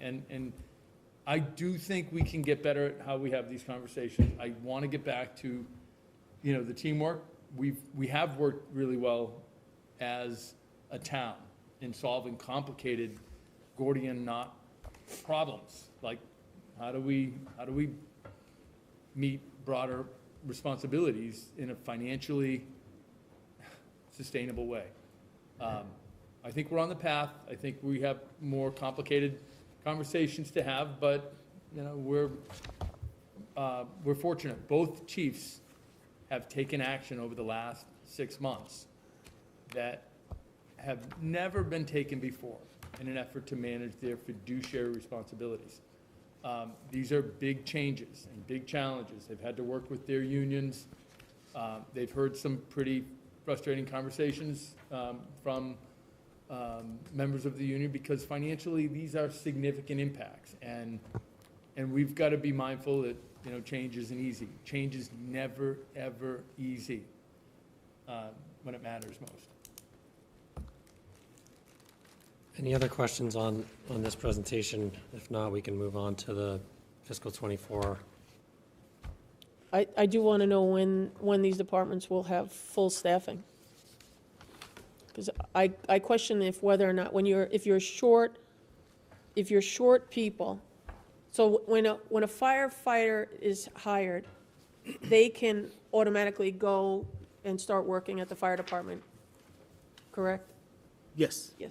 When a police officer is hired, they have to go to the academy first, and unless they're a lateral. So if you're short people and you can't use lower entry-level people into your budget, I would think that affects your budget and that affects your overtime. So in order to alleviate having to deal with overtime, at what point will you have, what is it looking like that you'll be able to have full staffing? Excuse me, we just started October 19th. We opened our new police officer recruit testing, and that is closing February 21st. So that we will, after February 21st, and I can tell you right now we have 30 candidates in the queue. We have approximately 60 individuals who took the test to be Swampscott police officers, but only 30 have passed. So once the closing date hits, we will start our review of our candidates. And then, it typically, I think it took about 2 or 3 months before, once the process started of the background checks and everything that's involved with the hiring process. And then as soon as we can get them into the academy, the academy will take approximately 4 months. Take Officer Reeder, she started the academy on August 1st of 2022, and she graduated on January 17th of this month. And she was interviewed in January. Yes. So it took from January until, when did she start? January. She was Oh, given a year. She was given her conditional offer in June of 2022. Yeah, we know right now with the place that we're at that we won't be able to get anybody done within the next couple months, which means the current open academies will be closed out. So we'll be looking at early summer academies. Generally, there's a batch that goes in June, July, and August. So if we're able to move quickly, we'll be able to try and get to those academies, and that would put us on the same time frame as it was with Officer Reader. We'd be looking at January of 2024 as a graduation. Then we have a 3-month field training program before they're fully qualified to be on the street. So you would take that out and bring that out to about the end of April. So we'd be looking at, if we were successful in hiring off this list, we're looking at about April of 2024 before they would be an impactful person. And, as the slide showed, our time off is trending down, sick time is trending down. I think that the town administrator correctly pointed it out, that if a person is out in a long-term sick, that's a $40,000 to $60,000 impact. And between long-term sick and vacancies that we haven't been able to fill, we've been short anywhere from 3 to 6 positions over the last couple of years.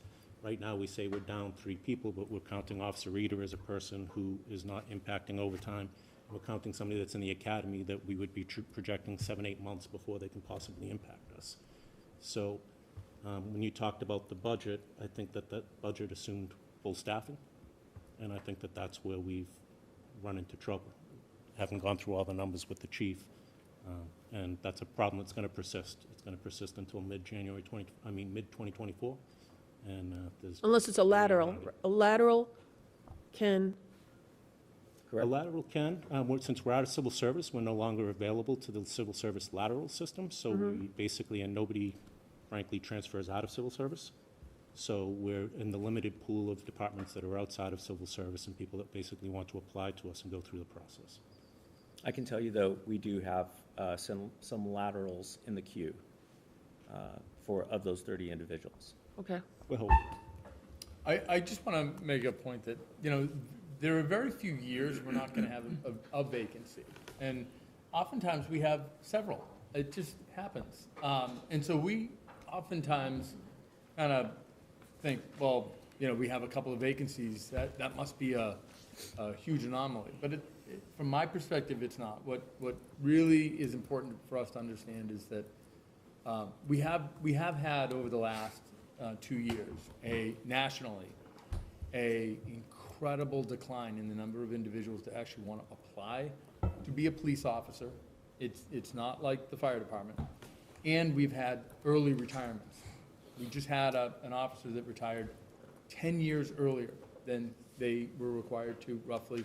And for me, this was the second officer in the last 2 years that retired significantly earlier than they were required to. And so we're seeing officers across the country retire earlier. And so we're dealing with a few challenges with law enforcement nationally that are affecting us locally in terms of the frustrations that are affecting policing and community policing. We've talked a little bit about ways to address that, but I do think being out of civil service, we're out of it at the right time, because if you look at civil service, you look at all the challenges within the civil service backlog and the systems, frustrations, we can be that much more nimble in terms of how we go out and recruit and try to be more efficient at hiring. I had mentioned a number of times, we're going to learn through the process. We're going to get better at this. We're going to get smarter at it. We're going to find ways to be more efficient and effective. And I do trust that we have a good team, and we'll be able to figure this out. It's frustrating with the academy, so I'm hopeful that perhaps the state will continue to find ways to expedite the training of these important positions. So, Chief, of the 60 who took the test, who signed up, where did that? How does that rank or compare to last year? And, I mean, what were your internal expectations for the numbers of folks that were going to be applying? I was hoping to meet at least meet our numbers from last year. How many, we had 25? 27 last year and 30 so far this year. Okay, And 30. nationwide, there's been a 60% reduction in applications. So working with the town administrator, who pointed out some reach-out efforts, we've managed to increase this year over last year, when nationwide the trend is dramatically down. Got it. Got it. And do we expect anyone else to apply in the next 5 or 6 days? I think Ms. Hartman, who is running the testing process for us, said that typically there's about 5 to 10 individuals who could test for our department. Got it. So we're hopeful that there will be at least 5 who pass, but I'm never satisfied with 30, but I'm happy that we met and we exceeded last year's numbers. And you know, when you look at diversity rates as well, we've exceeded last year's numbers of the candidates. Okay. And then you had talked about laterals and, you know, really the availability, you know, you had mentioned laterals. So how quickly could we get those laterals, if the laterals are selected to become police officers, how quickly can those officers hit the streets in Swampscott? Is there a probationary period? How does that work? We would ensure that they are fully certified with the state to ensure that there's no other requirements that they may need to come into and become a police officer in Swampscott. They would start the field training process immediately. So they would be on the streets within fully functional after 3 months. Got it. Thank you. Sure. I would like to just, if I can, try and understand, you mentioned that we're kind of out of cycle with the academies. How come we don't do the tests? How come we didn't do the tests sooner to get in cycle with the academies? Well, in discussion with the town administrator, it was decided that there was out of our cycle last year, one of the pieces of feedback we got was that they wanted to see more sustained in-person reach out to underrepresented groups and such. So we started the process, as the chief said, in October, but instead of pulling the list almost immediately, we waited and we set a date in February that would give us time to do the reach out that we were directed Right. to. So I just to understand the town administrator asking you to do greater research is outreach is the reason you didn't. So my understanding was that it was maybe your position or somebody that the contract with the unions actually prevent the test from happening more than once a year. So I'm actually surprised by your answer, because I think we've actually had that conversation publicly here about the fact that there's a contract that, I'm just thrown off by your answer. So the policy says as long as there's a viable list, it can remain for a year, so Right. that people don't take the exam and we don't say, 2 months from now, you got to retake the exam. So it is able to be held for a year. We have no viable candidates left on the list. So there was nothing restricting us from moving forward. It was absolutely simply just a discussion. I mean, I appreciate that, but if that's the case, then why didn't we, if we had no one left viable on the list, instead of continuing to wait and then be out of cycle with the academies, why wouldn't we have done the test earlier? Well, we couldn't do the test earlier because we had to wait till the list was exhausted and we could get into it, and we tried to receive the feedback to understand why the last cycle of hiring didn't quite meet the expectations that we were hoping to. I read the hiring Responsive to policy. that. I'm sorry, Chief, Captain, I didn't mean to interrupt you. I read the hiring policy. There's nothing that actually requires the list to be exhausted.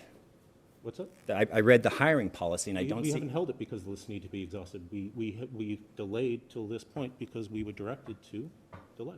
I don't think I ever directed you to delay.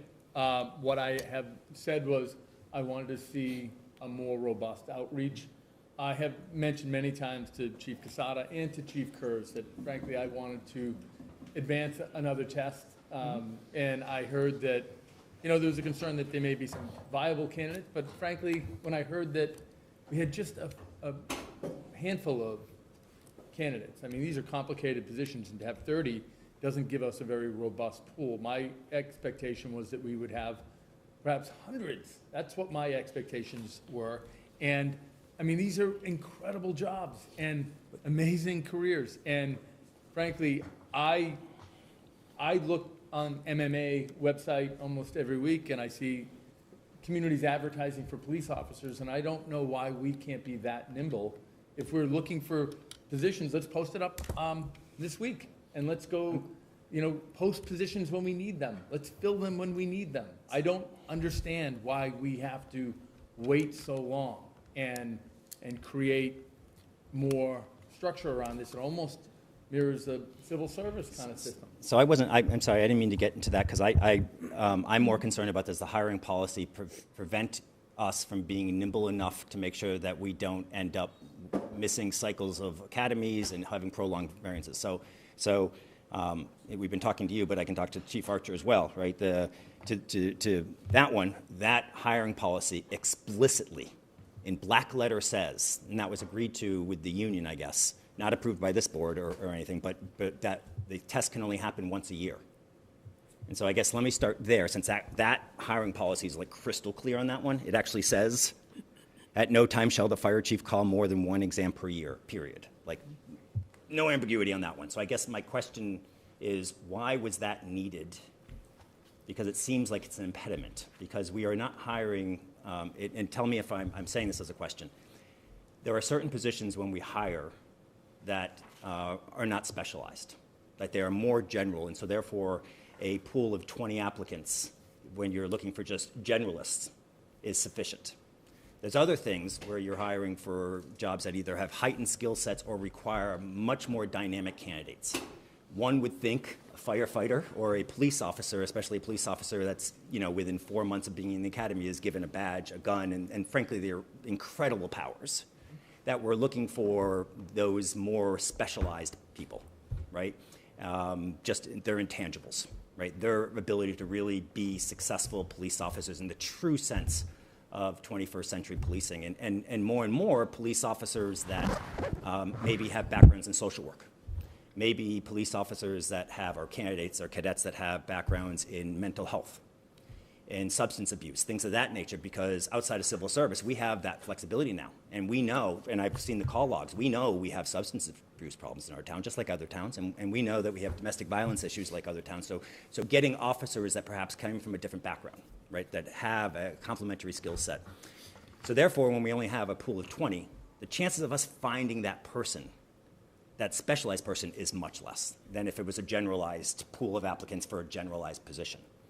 And so the reticence to not pull from a list just because we have a vacancy, to me, I understand, because if we pull someone that we don't think really fits that specialized need, we've just made a 25, 30-year commitment.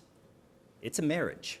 This is not just filling the vacancy today because I need to fill vacancies. It's a marriage for the next potentially 30 years. And so we want to make sure it's right. So when we get candidates in only 20 applicants, 27 applicants or 20 in the list, it's not unreasonable to me that we're not finding our people, because outside of civil service, we have the opportunity to go find the best. And so I'm confused by this idea that we're somehow limiting how often we can take the test. And I'll go to the police contract. I think the language that, and again, correct me if I'm wrong, Sean, you've got to correct me if I'm wrong, but my understanding is that there has been pushback about having the test before the 1 year was up. And I don't know what the language is, but the language that people are relying on, but there's a language here that says, any candidates not given a conditional offer of probationary employment but have been determined to be eligible for hire by the police chief shall remain on the hiring list for a period of no less than 12 months and until the next hiring process is initiated. That doesn't say you have to exhaust the list. That's civil service. Civil service is different. That doesn't say you have to exhaust the list. It just says that they remain on the list. So we can go ahead, my reading of it is you can go ahead and take the test again and just add more names to the list. Yeah, I want to be clear. But I want to answering what you said was, I thought you were saying that you understood that there was pushback from the union on the policy. I am, but I want the time. I am of the understanding that that's the case. I'm saying it to the town administrator because that's where I got my understanding. So tell me if I'm wrong, and I will admit that I'm wrong. I have asked a number of times to advance that test, and I've heard from the chief and I've heard from others that there has been an unwillingness to go and have another test or have a test.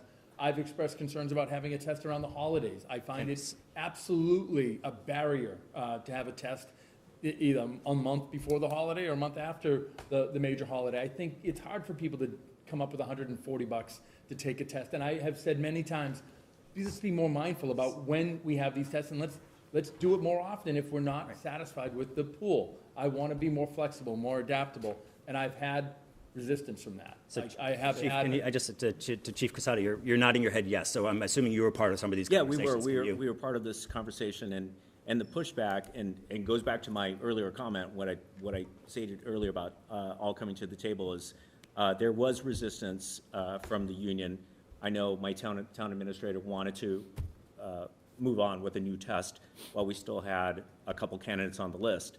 The issue became that they were not notified whether they were going to be eligible for hire or not. And so that's where the stalemate occurred. Right, so. I say those are two separate issues. That was back in April and May, Correct. when we still had 4 people that hadn't been interviewed or vetted off of the previous list, and we were instructed to move forward without ever bringing those people in who we had charged $100 to take the exam and had every expectation that they were going to be a part of the process. That was then. Once we decided to start the new, that's what I was talking about, start the new process, we were ready to go in October, and you didn't want to have one around the holidays, so we had to push it past the holidays, and you wanted plenty of time for reach out. That's how we settled on February. And I'll go so far as to say that when I stood in the union meeting in November and I explained to them that we were going to delay till February, the entire union membership was extremely upset with me and wondering why we were waiting months to hire, and it was because we were being responsive to the direction that we thought we would. I appreciate that defense from the union perspective, but that wasn't, my only point is, and I guess to the chief, do you believe your hiring policy prohibits you from doing the test more than once a year? I think that the hiring policy is pretty explicit in that the candidate will remain on list. So I think it's up to us as a town to tell the candidate, we are moving on from you. We are either not, we're selecting you, or we're moving on from your candidacy. I'm sorry. And once we exhaust that list, then we should be able to start a new list. So you don't think there's a prohibition in the hiring policy that would prevent you from calling another test once you exhaust that list, the existing list? As long as the candidates know where they stand on our list. Okay. No. If we've exhausted the list based on our own, what we deem as we've exhausted it, then we should be able to start a new list. I don't know if the union will agree with me, or if there will be a grievance because of the policy that was created, but that's where the stalemate occurred. No, so I'm trying to break through it, because I'm just going to be honest, I'm hearing different things, and that's okay. I guess we're having the conversation here. Is there a reason in your judgment that we should only have the test once a year? I've agreed with the town administrator that there should be. Do you agree then that there's benefits to having it potentially benefits to having it more than once a year? I come from a department that has an open testing process. So on the police side, can we agree as to between the town administrator, the police chief, and I guess us here, that to the extent there's any ambiguity, you will go seek to clarify that there is no ambiguity? Because I'm trying to understand why anybody would have wanted to limit it, and we'll talk fire in a second, but why anybody would want to limit it once a year? Because it just creates vacancies. That's literally what it does. It forces you to take who's on the list, even if you don't want to, because, again, specialized positions. And if people don't think they're specialized, then I just disagree. I think they're specialized. These are 30-year annuities and responsibilities. So is the assumption that the union doesn't want to have multiple tests? No, I want to. Because they're not here, nobody on the union's here. I mean, No, Captain Cable's here, and he's actually a member of the union. But I'm not asking to negotiate. I'm just trying. Member of the union. But it doesn't. But my point's not that. My point is just to understand from an administrative standpoint. Is there a rationale that you can support that would limit your ability to take the test more than once a year? Because it feels like there is some undercurrent that on the police side, in the gray language, who knows what the real conversation is? I don't care, to be honest with you. I want to know about going forward. Yep. But in the fire contract, it's explicit. Like it says the fire chief shall not. And so I'm just trying to get to a point where I'm hearing from the chief, yes or no, I want that flexibility. And I think you just said yes, but I'm not trying to put words in your mouth. I do. And Sean wants that flexibility. So I guess I would just ask you personally to go, as a select board member, to go negotiate that so that we're not in a position. I understand there's other things that you got to deal with, and I don't know why we didn't exhaust the list or what's going on there. And, but to just get on the same page, because I think that is part of the problem here, is that candidly, for months, I've been hearing it's because of multiple tests. And so let me just finish that. And that's the police. And I guess the fire department, I asked the chief, that's just the same question from your standpoint. I understand this all needs to be negotiated, I guess. I don't understand why the hiring test dates have to be negotiated. But But from just the administration standpoint, I just want to understand, from your standpoint, is that important to keep it in there, or is that something that frankly you would like greater flexibility? In the first draft, when I sat with the union leadership to discuss and design our hiring policy, and I explained the last meeting I was here why we did, why they sat at the table and we discussed it, we decided we were going to do it collaboratively. At one point with the union leadership, we were actually kind of excited about an open process without set recruitment periods and without set test dates. I think the union president will agree. We had an initial draft of doing an open process. We were kind of really excited about that. The union, the membership was uncomfortable with that. Honestly, I think that was mostly they were unfamiliar with that as a concept. As much as we openly, explicitly said we're not trying to recreate civil service, the shadow of civil service was always there in one way, and it was hard to really break away from it. So I think most of the membership was just comfortable with, this is the date of the exam, you advertise the exam. So they pushed back, and we felt that having an annual test, first of all, was better than civil service because they have a biannual test. And secondly, similar to what Captain Cable said, that the rationale was the people have stepped forward, that they've paid their money, they've taken the exam. The fear was that, I'm sure not me, but some future chief might not like the lay of the list and decide that 3 months later, okay, we're just going to trash that exam and have another one till I get the exam that I want. Mm-hmm. I mean, to be candid, that's the fear of something, of a working the system that they were afraid could happen. But isn't that the prerogative that we negotiated for? But isn't that the prerogative that we negotiated for, which was the flexibility for the chiefs to make a decision about the list and whether or not they wanted to be hiring from a list. Now, there's a whole bunch of other considerations in law and employment and et cetera, things that you guys all have to adhere to. I understand that. Mm-hmm. But I'm just saying, it strikes me a bit. For myself, it is technically a limitation. Would I, in a perfect world, would I eliminate it? Sure, I would eliminate it.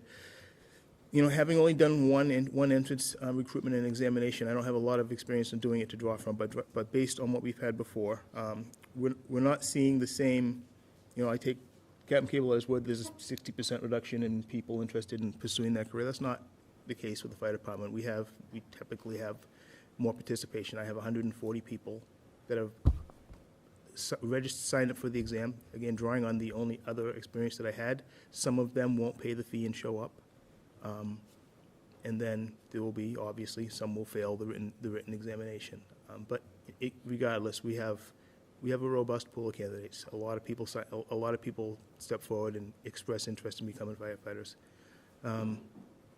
If we recruit zealously, and if we outreach extensively, and if we end up with a pool of candidates that is, outstanding and diverse and, motivated candidates, I wouldn't exhaust it in a year.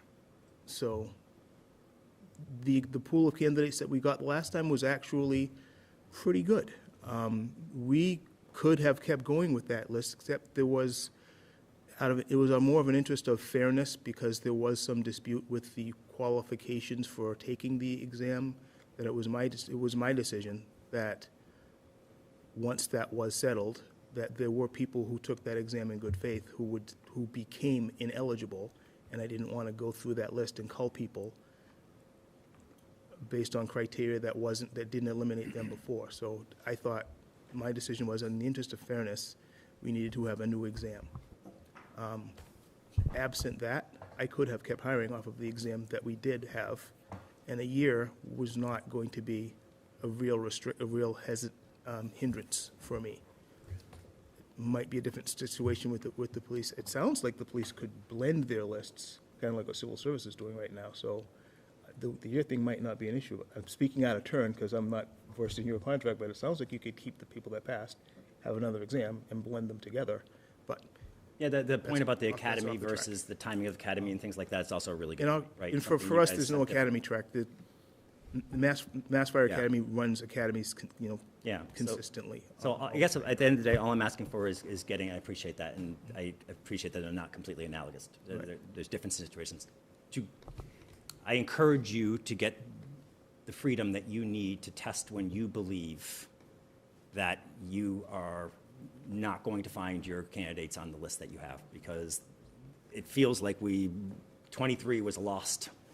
It could be for any number of reasons, but to Mary Ellen Fletcher's point, these vacancies are unfortunate and they cost money, and there is a set time for the academies here, but let's create that freedom. And again, I can't speak to why we have to negotiate that in the first instance. Fine, if we have to negotiate it, impact bargaining, whatever. I think I can tell you what happened. I think the reticence that you see from the union from having rolling tests was that then Chief Kurz had proposed a couple candidates to the town administrator, and the town administrator didn't feel that they were qualified candidates. And so I think that's where the union said, hey, wait a minute, then let's. But do you disagree that it's not the town administrator's role? That's correct. So he, as the hiring authority under our town charter, gets to make that decision. So I'm just saying, I appreciate the union may not like that, or anybody may not like that. I'm just saying, but all I'm saying is our charter makes clear that he gets to make that decision. So if there's something in this hiring policy that prevents you guys from having the tools to make sure we don't have vacancies, which not only cost the town more, but as I understand it from hearing from people, officers feel overstressed and overworked, and they've said that, then let's get rid of that ambiguity so that you guys, whenever you need to, can call the test and you can go through the list and you can find those people that you want to be sitting next to you for 30 years with guns and badges, right? And I think that's all I'm asking. Just let's get rid of that impediment, because it seems like we lost a year because of some tussle about it here. And I just suggest that we just get rid of it. And I might be naive. Maybe it's not that easy. You know, Peter, I appreciate the points. I also appreciate the complexity here. You know, we are working with a number of different stakeholders. I think it's important for us to recognize that, you know, when the applicants pay money for these tests, that they expect that they're going to be treated objectively and fairly, and we give them some due consideration. I hear those concerns, but I also understand just frankly, the burden that having vacancies are having on everybody. And we've got to, at times, I think, flex. In an ideal situation, maybe once a year does work. But when we have all these exigencies, and it really is becoming complicated, let's sit down and figure out if we can adjust some things to meet the need of public safety. I'd like to think everybody sees that as a priority, and I do trust that the union would work with us if we really reached out and said, hey, we really want to address this need. And there are a few opportunities for us to do this very efficiently and effectively. There are strategies, and we can follow up over the next couple of weeks, and hopefully come back to the board and give you some good news on the strategy. What is the overtime cost to run a test? What's the process? Last time it cost us about $6,600 total. to proctor. Overtime. Yeah, and I've shared with the chief, I absolutely do not expect that this process will cost us anywhere close to that number. And I've asked the chief to kind of sit with me and go over exactly the staffing and the protocols for how we're going to deal with this in a manner that meets the financial responsibilities that we share and the, responsibilities to support the selection process responsibly. It is not going to all be overtime. I would just like to see candidates, I'd like to see it shorter than 1 year. So Officer Reardon interviewed in January and started out in the streets in January. It just seems long. Yep, agreed. So sorry, I'm done with just one more thing, and then I'm going to shut up the rest of the night. I'm just saying because you're here and we're talking about things. Town meeting approved the payment of one-time monies in return for impact bargaining a deputy chief position, and the town has paid that money. you don't need to give an update tonight, but I think that was something that the decision was made, that it was important for the town to actually spend money on to be able to impact bargain that. And it's been a year, and we don't have a deputy chief yet, so I say that because I can only imagine, you know, a lot of responsibility falls on your shoulders, and the decision was to create that deputy chief position, and I want you to have all the support, if only to thumb wrestle with the town administrator, but it's really critical, and so I hope that we see soon progress on that front. So thanks.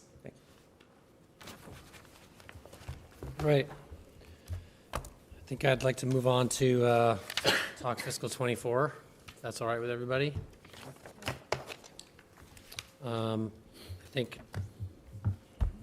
Thank you, chiefs, for, I don't know, and Captain Cable. Thank you. Angelica, for coming. Thank you, Angelica Noble. Appreciate you being here. Nothing gets done without her. So, we talked a little bit about this at our last meeting. Amy, I just wanted to talk fiscal '24 budget preparation, like what our timeline is. I guess I'll speak first to, the other, on that agenda item is also in longer term budgeting approaches, so I'll touch on that for a minute. It's just, that's brief update, but just in an update in terms of what has been discussed in tri-chair meetings since the fall.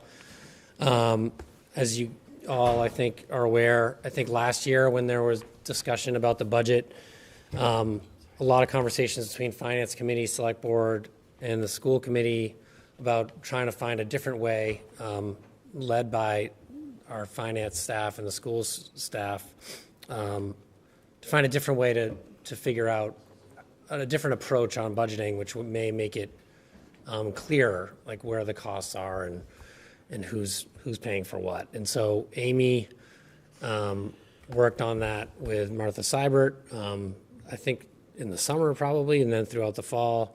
As you know, Ms. Seibert left. They were coming to a model, but there was not consensus on that. And so I can't remember the timing, but it was probably in October, maybe when we first started talking about it and discussed that it certainly wasn't ready as something that we would try to do for fiscal '24.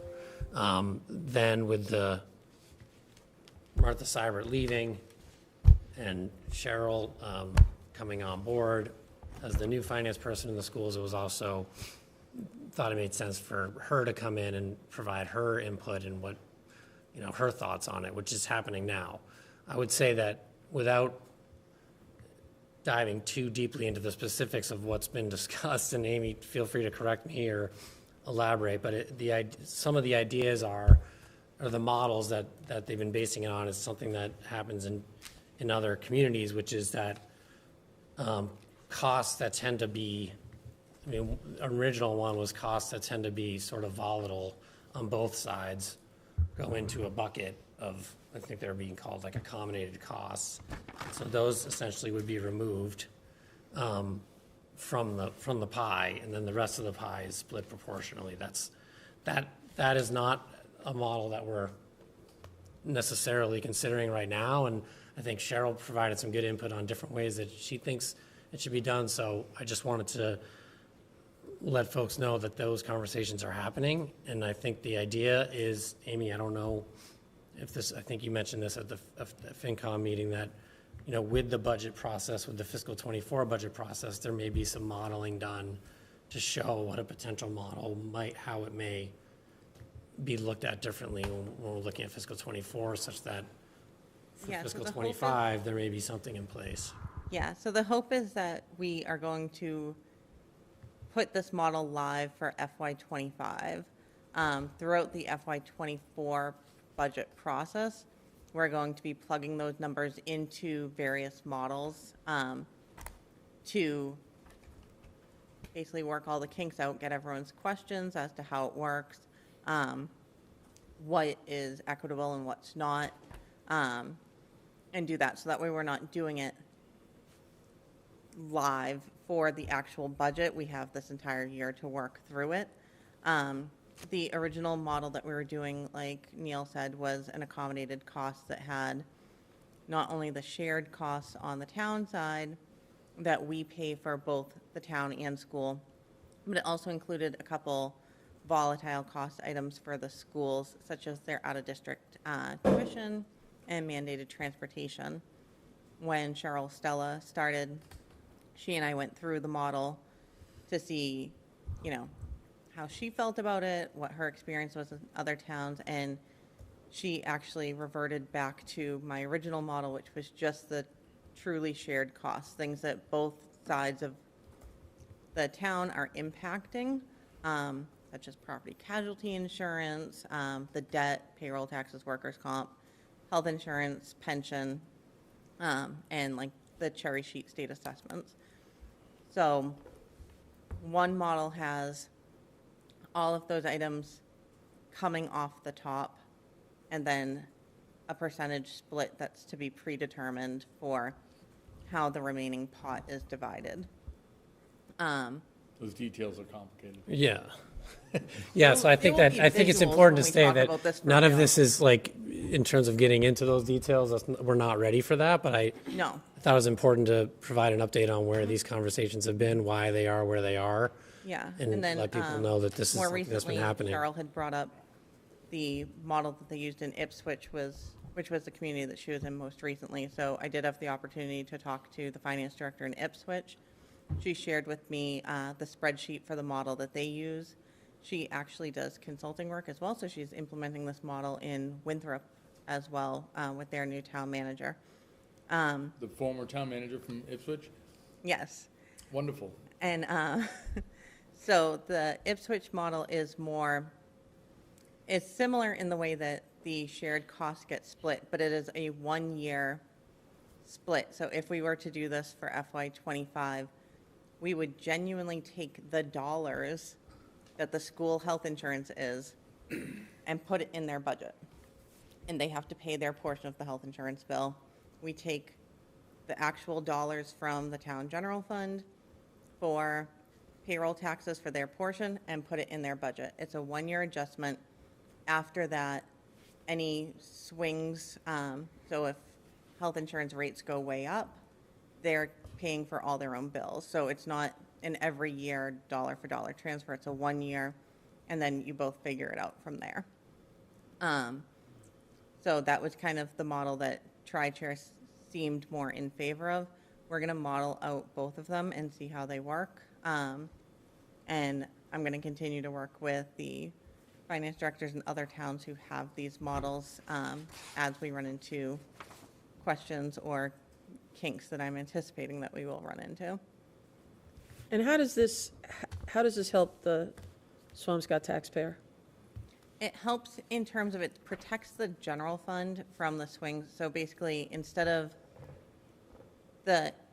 what has now become an annual conversation of, the school impacts the health insurance so much. So if they hire 3 new people, those 3 new people have family plans, and that's an impact to the general fund that we have to figure out and cut other services or other staffing to pay for. It protects the taxpayer from that. The school has to figure it out within their own department. And it basically just gives us a better way to stick to our financial policies and have everyone be accountable for the decisions that they're making. So that's given, the reality that, we were able to determine that split that financially, puts those cost centers in the school department's function, and for me, it's gonna take a few years to ease into that. There are many Massachusetts municipalities that, have school departments paying for their health care costs as a function of their budget. We're not one of them, and to try to push all of those costs into the school department budget is gonna create a lot of challenges for the town, because we'll lose a lot of control over that. And so sometimes it's putting a lot of budget function into a department that is not controlled by the town. Yeah, and so, and I think important to say, what I've said at these meetings and I'm saying now is that I've always maintained that there's nothing in terms of a specific model, like I don't plan on bringing anything to this board that the town administrator and the superintendent haven't agreed on. I don't think we should be debating different models that they don't have consensus on. And I think there are continuous productive conversations both at tri-chair and between the superintendent and Sean. But I think that's just important to point out.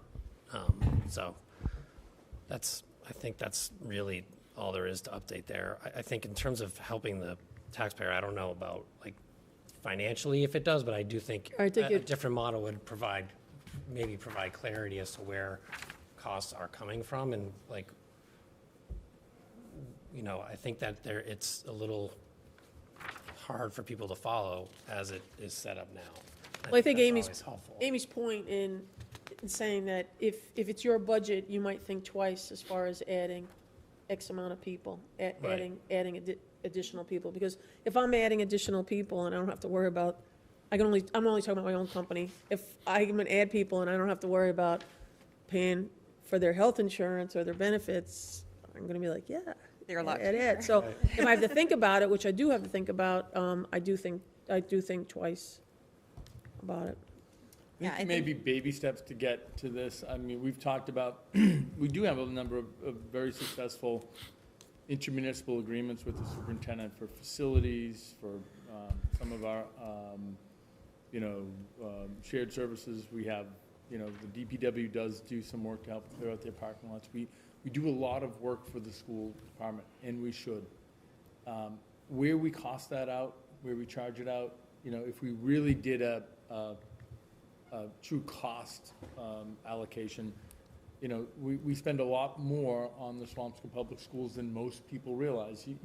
When you just look at the line item in the school budget, that's not the only amount of money that the town actually spends on the schools. And so the benefit for the taxpayers would be you'd get a better, allocation of how much we're investing in the schools. I will tell you, I don't imagine that they're going to ask for less money once they get that. In fact, it will just continue to be more of a complicated conversation. Amy, when you're doing the numbers at the end of the year, don't you report to the state how much, okay, so those numbers are extra costs that we're using that are coming out of our town side of the budget, those are getting reported? Yes, so everything gets reported to the state as required. It's just budgetary-wise, it's in the town general fund, It's a not in Schedule the 19. school department. So those, Right. annually, we have to produce a form called the Schedule 19, and there are numbers on that report that we list. The town financial software system is part of that cost. The insurance, all of the solid waste services that we provide to the district that we pay are part of those costs. If the school department, was a self-contained entity, they would have all of these additional costs, and we subsidize that as we should, but it's hard for a lot of folks to really understand just how much that is. Well, can we quantify that? What is that, Sean? I mean, what is that number? I mean, I'm looking at the approved budget for the schools from fiscal year '23. It was $31,915,000. Dave, I can pull up the form. I don't know, Amy, if you have it available. I'm pulling it up right now. It's a, You're asking what's the additional money Yeah, that's being used? yeah. Oh, it's Yeah. a big chunk. It's huge. Another $10 million? I've actually put that pie chart in the budget, just, as a pie chart, just so that folks can understand, look, if you're just looking at the bottom line number, you're missing the amazing support that we provide the Swampscott School District. I know it's hard for people to I'll tell you after. sometimes understand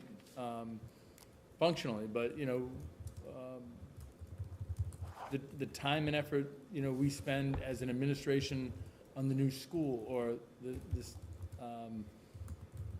time that we spend just going over healthcare. It's all part of the school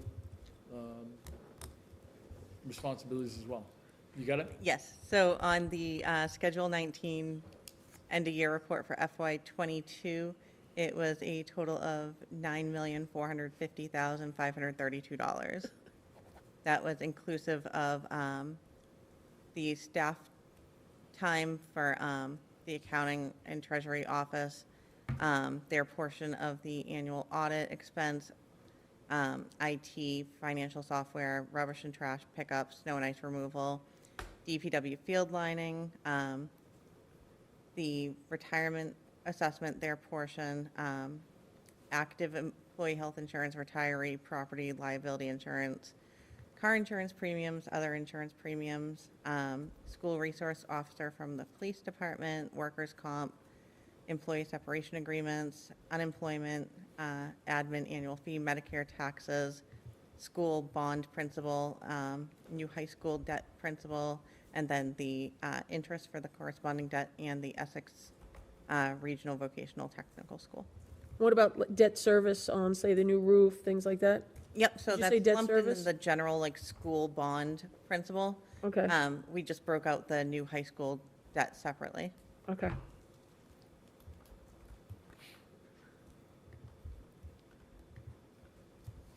Okay, so, Amy, if you can just update us on fiscal '24 budget prep and like what our timeline, remind us of our timeline on Yep, that. so we are still on track with our timeline. The town administrator and I are still diligently working down that $1.5 million deficit. We've gotten it down to about $576,000 that we still have to shave off. How much? $576,000 In whose budget, yours? Or did you in say the school? entirety of the general fund. The entire general fund? Yeah. That's the town general fund, Right. My budget is This not is that all much based on the money. assumption that the school, this is all based on the assumption that There's the only two school of us. is gonna. The school is hitting the number That you gave that them? This we is- had given them, not the number that they're likely approving tomorrow night.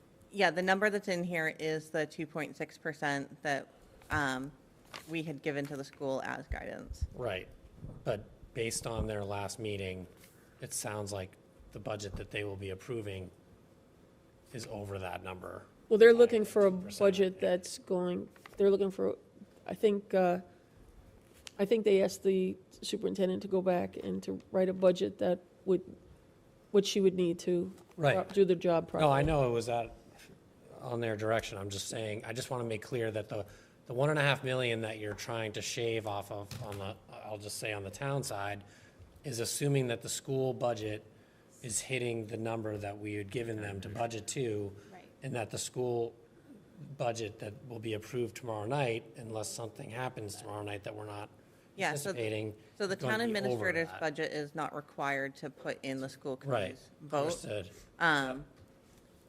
And since it wasn't voted by, in time by the charter by the second Wednesday of the month, we actually wouldn't have time to incorporate and rebalance if they did vote a different number, because we have to begin finalizing the budget book on Tuesday and begin printing it.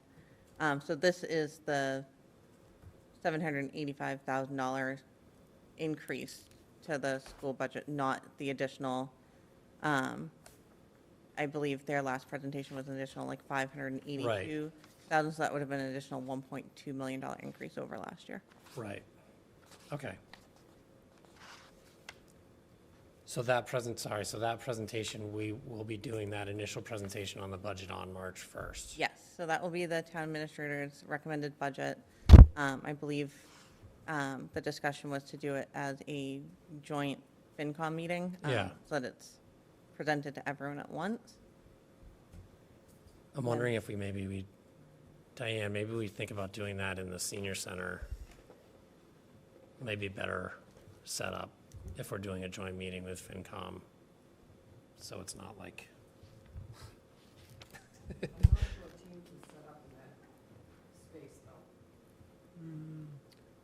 Ask We Joe. will figure out what's needed and let you know.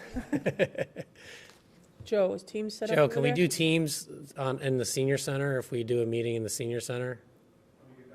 All right. Thanks. So maybe not, but hopefully we can. We will find a location. Yeah, I mean, we can do it here. It's just always, we're trying to have a joint meeting and it's fine. It's just a strange setup. I think we can, I just have to verify it first, I guess. Okay.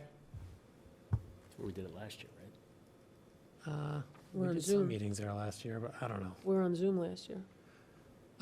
Anything else on fiscal '24 budget prep or? Not yet, no, as you know, we won't get the actual health insurance rates until shortly before open enrollment. So we'll have it in time for town meeting, but for discussion purposes, especially for the one that you will get in 2 weeks, it is purely a projection based off the average of the last 3-year increases per plan and the number of participants on those plans as of the January bill. Okay. Thanks, Amy. You're welcome. Does anyone else have anything else about any of that? Okay. Sorry, Neil, just one quick Oh, thing. sure. At the last Finance Committee meeting, I talked with them, and I think they agreed that they were going to join us at Just our... talked about it. Oh, did you? Sorry. I apologize. I needed to go get water. Yeah, we're going to do a joint Okay, meeting. good. I think. Awesome. Yeah, I covered it for you. Nice job, Amy. yeah. Thanks for mentioning. Amy, and if you were listening to that meeting, Amy, you were masterful in the way in which you just gave good, just factual answers to questions, and you do such a nice job with that, so thank you. Thank you. And Peter, so you're the only one who doesn't show up to the senior center. It might be at the senior center. Yeah, we may be doing it at the senior center. Wait, it's not really at the senior And center, is it? Maybe. I'm just joking. Yeah. And it'll be on a Wednesday. You just figure out which one. You just figure out. At 9 in the morning. All right. Moving on. Thanks, Amy. Moving on, and Sean, thank you, to Hadley Elementary School reuse and Hawthorne interim use discussion. When, at our last meeting, we talked, I think it was during select board time, but we started talking a lot about Hadley reuse and the urgency to start moving on that, and there was mention of incorporating the Hadley Reuse Committee and just starting that process and making sure that we're doing everything we can, because we're already moving on a timeline where the threat of an empty building is very real once the new elementary school is open.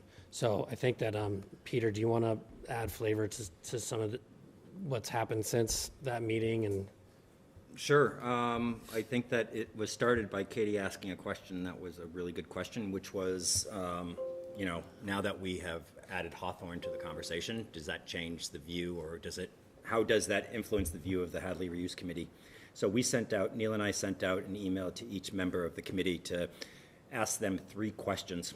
And I apologize, I told you that I was going to I sent you guys via email today. We will send that out and make it available for everyone, the responses. But we asked 3 questions, which is, what do you believe the Hawthorne property should be used for? What do you believe the Hadley property should be used for? And then 3, did the town's acquisition of the Hawthorne and/or your suggested potential uses for the Hawthorne change what you believe to be the best use of Hadley once it's no longer used as a school? And so those are the 3 questions, overwhelming, great replies. People were really, the committee was, you can tell that they're primed to get re-engaged and do it, so they have given us their, we've emailed it to the board, but we'll make it available, and sorry I didn't print it out, I forgot. But we got feedback, and I think it's interesting. I think I will say the Hawthorne, they had 3 working groups that they worked in, and I think it's probably safe to say that the people that were in the respective working groups still advocate for those things that their working group was interested in, right? Whether it be civic and community space, whether it be mixed use and hospitality, or whether it be affordable housing. So I think those answers were pretty the answers on the Hawthorne, since we hadn't really talked to them previously individually on the Hawthorne, were, I think, pretty strongly unified with open space, right? But open space being a primary interest with something, sometimes without something, but all of them open space. I mean, I think there's a couple of undecided, maybe open space, or undecided, maybe some event space in addition to open space. So I don't want to overstate the strength of opinions or anything, but open space was the commonality in every response except for one. One response was a boutique hotel with parking for the Hawthorne. So I think this feedback's really good because I think it just helps us, and it's frankly, Katie reminding us of that committee was great because it just got their brains gelling again. And you can, there were some really, when you see it, there were some really, and we'll actually put together the actual email responses so that you're not just seeing a 5-word summary, you're going to see their actual responses. There's actually some people have pointed us in the direction of representative places or things or ideas that they like. And I thought that was really interesting to do. Jay Sullivan, for example, pointed us to Little Island in New York. And if you go to littleisland.org, and again, to see it, it's a neat outdoor, cool, yeah. pretty dynamic outdoor civic space, right?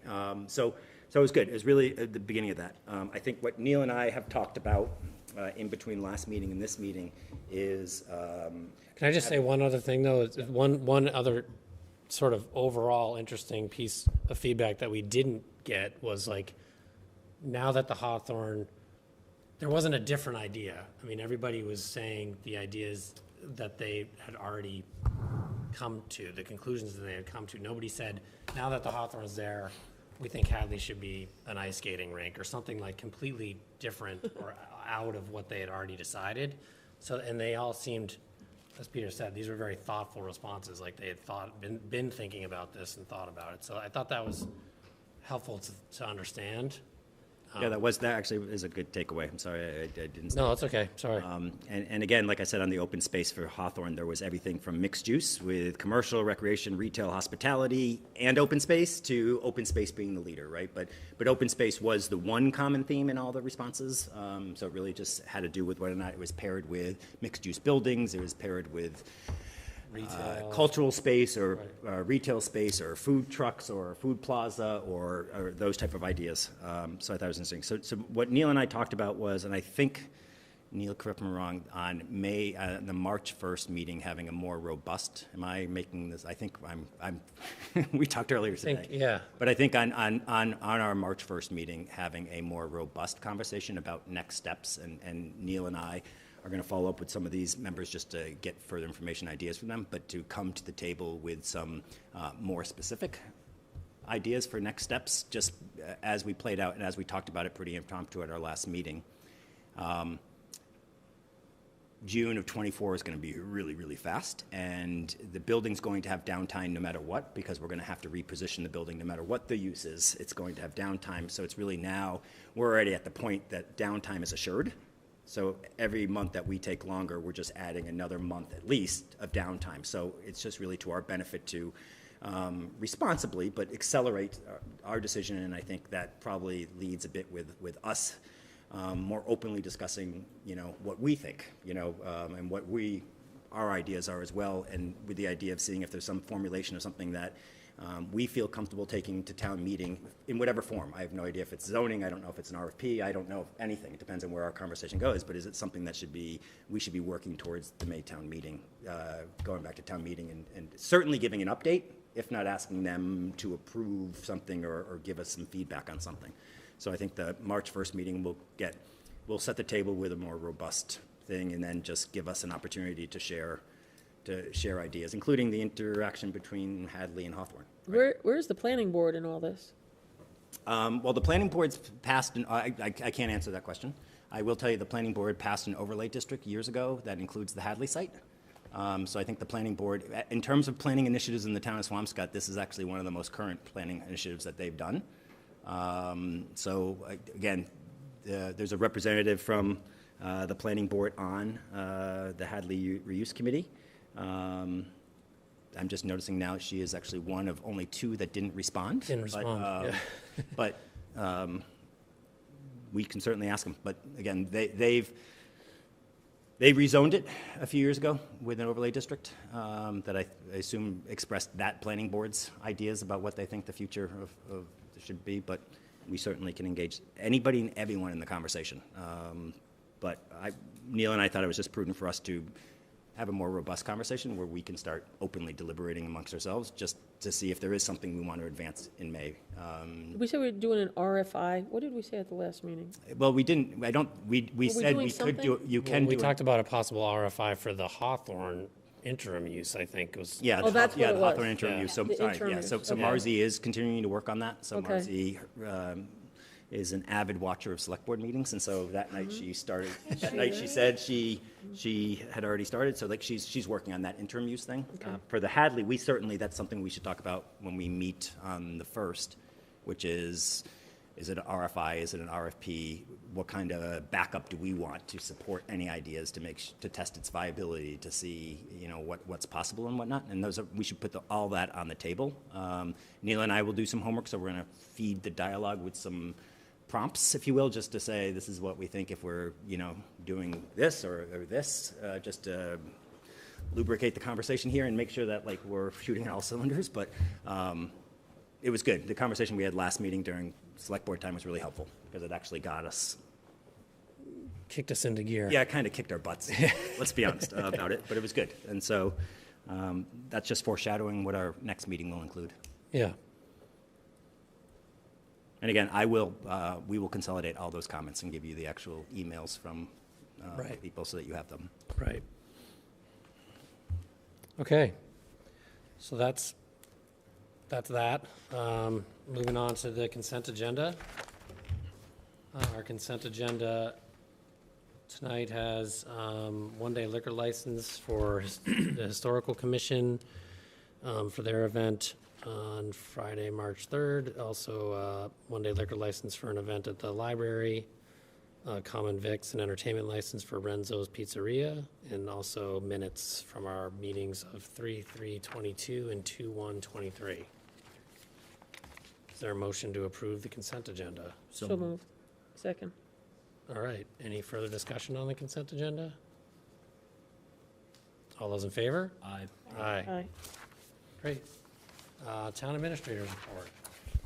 Okay, well, it's been a busy few weeks, as Amy Sarro has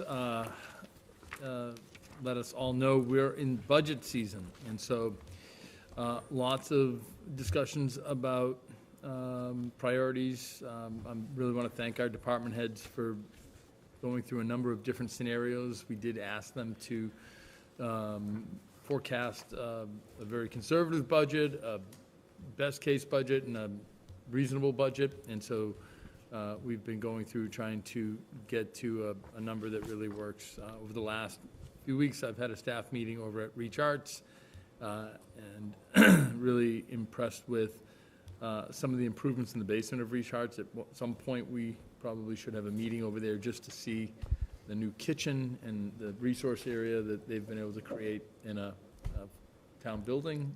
They're doing a lot of important work, and really want to thank the staff over at Reach Arts for the opportunity to have a meeting over there. Last week I met with Danielle Strauss and talked about a number of new recreation events. Today I met with Anthony Athanas to talk about an event perhaps for March that we can coordinate for the Athanas property. He's very eager to continue to work with the town and do some things that really help us celebrate the Hawthorne property, but create some community programs and events that help raise revenue for recreation. Danielle is busy getting our summer rec up and running. We have a stand-up paddleboard program that is going to be 9 weeks of lessons, morning and afternoon. It's really going to be a robust program, and really excited to see that move forward. Another middle school recreation club is up and running, and we're going to just continue to drive some of those program updates. Our DPW department has been busy. They had a major water break this week on Paradise Road, but the cold snap really did affect a lot of water and pipes, so they've been out dealing with that deep freeze. The Stacy Brook Alternative Analysis Report is complete. It's over 200 pages. At some point, I'd like to circle back around with the board and talk a little bit about some of those next steps for Kings Beach and the cleanup. Over the last week, I've been meeting both with Chief Archer and Chief QUESADA on a number of departmental issues and capital budget requests. The fire department did receive their new van. This van will be used to help with decontamination, bringing firefighters back outside of their equipment. A lot of their firefighter equipment does get carcinogenic smoke on it, and we want to find a way to get them back safely. We can also use that for training. They are having an open house this Saturday, so anybody interested in being a firefighter can stop by the firehouse and meet with the chief and talk with departmental members about the entrance exam. Really is a great opportunity to see firsthand what it's like to work in a firehouse. Let's see. Really pleased to report that Officer John Lloyd has been made an acting sergeant, and Candace Doyle is our second acting sergeant. We'll have a internal exercise in a few weeks to finalize a list for the promotion, the formal promotion process for those positions. I met with Heidi Weir today to talk about our dementia-friendly training program at the library on March 6th. We also talked about our social day program. This has been a program that we've talked about over the last few years, and I really want to thank Heidi and the staff at the Senior Center for really pulling this together. This will provide some much-needed critical support for caregivers that have loved ones with dementia, and it's the start of an important investment. It's a difficult program to really pull together, but she's working with a number of providers and really putting the pieces together to provide those services. Jared Liberty is working on our annual census and doing a lot of work on our annual report.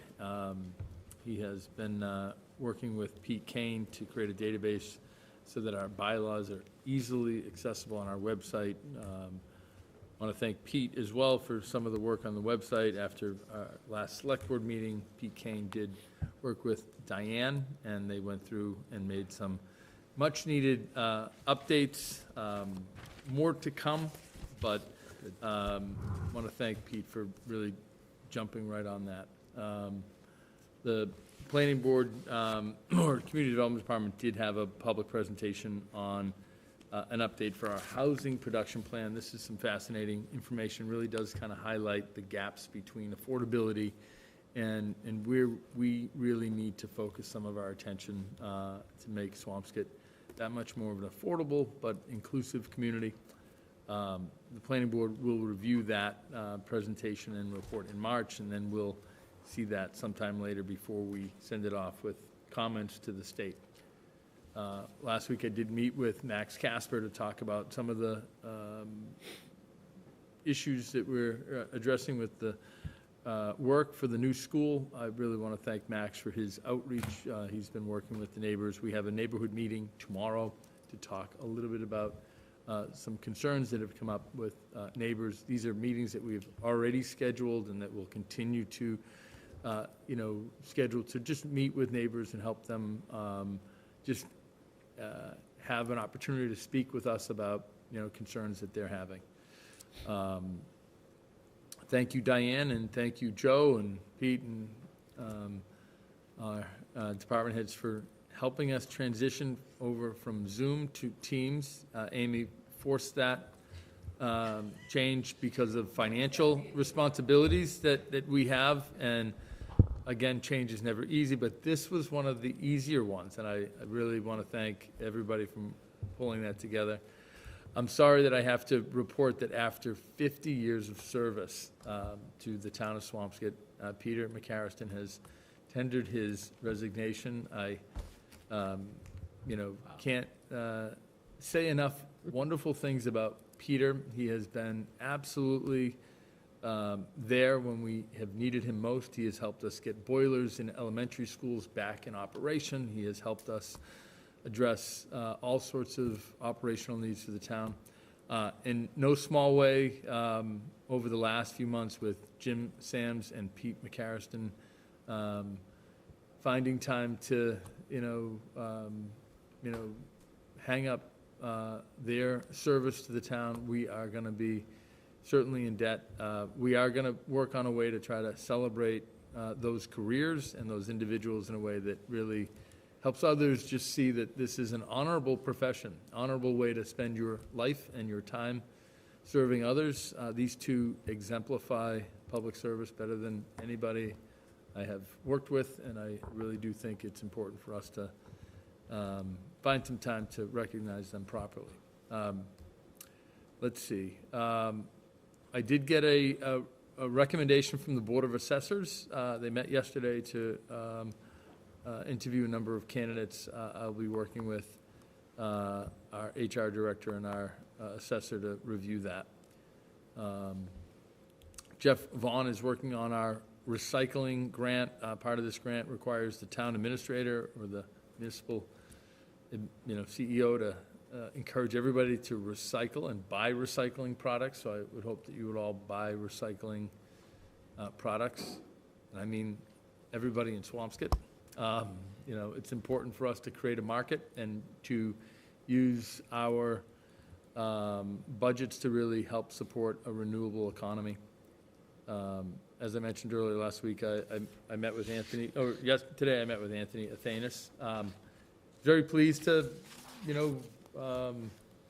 hear so many positive comments about the 400 people that went through the Hawthorne, and he's eager to be a partner. I'm pleased that he is working with us. He still does not have a clear idea of what the overall timeline is going to be, but we're working with him, and I expect that we'll do our best to be good partners as we continue to move forward with the acquisition of that property. What timeline do you mean? There's a timeline in the lease that Anthony Athanas signed. Right. That allows the town to, really It's take like October 24? assumption of that property. Mm-hmm. And so October of '23. October 23, right. Is it October, or is it? Yeah, is 12 it months December? From when it was, I believe it's October. Okay. So he may want to stay longer? That's what you're saying? Perhaps, and, I've certainly heard from a number of employees that they would like to see that. Yeah. But ultimately, he has a lot of business decisions to make as a business owner, Mary Ellen. Maybe you can empathize. I just tell you that so many people are expressing how upset they are that they're going to lose their favorite restaurant. I know, so if you're And doing I this, love it as a restaurant too, so. go over there and get your popovers. Not sure where else you can find those once. Ledger in Salem. That's it. Sorry. Katie, I'm trying to help a small business. I'm here. sorry. Well, Ledger's a small business also, just on Swampscott. That's my report. Swampscott owned. Thanks, Sean. Any questions for Sean? Yeah, Sean, I did have a question about the recycling. You had mentioned recycling policy, with the town. Does that also include the school? And is the school also doing composting? Yeah. I don't know. I can look into that. I have had conversations with the superintendent about recycling, but I'd have to get an update on exactly what they're doing. I know that a few years ago, we had a conversation where they had a third-party recycler that they were working with. I just think this is an incredible opportunity to really bring composting to all of the elementary schools, the middle school, and the high school. David, I'm not sure which schools they're at, but the schools are doing composting with Black Earth Compost, They the are. same company that the town uses. Okay. Yeah, I know at the high school, and then I think they're trying to do the middle school right now.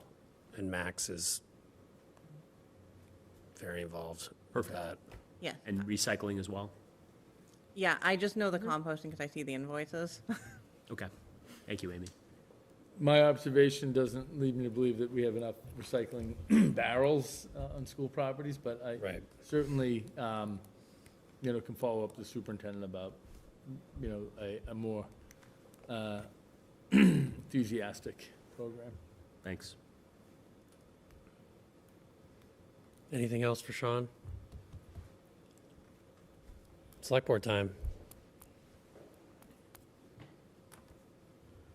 I just have one request.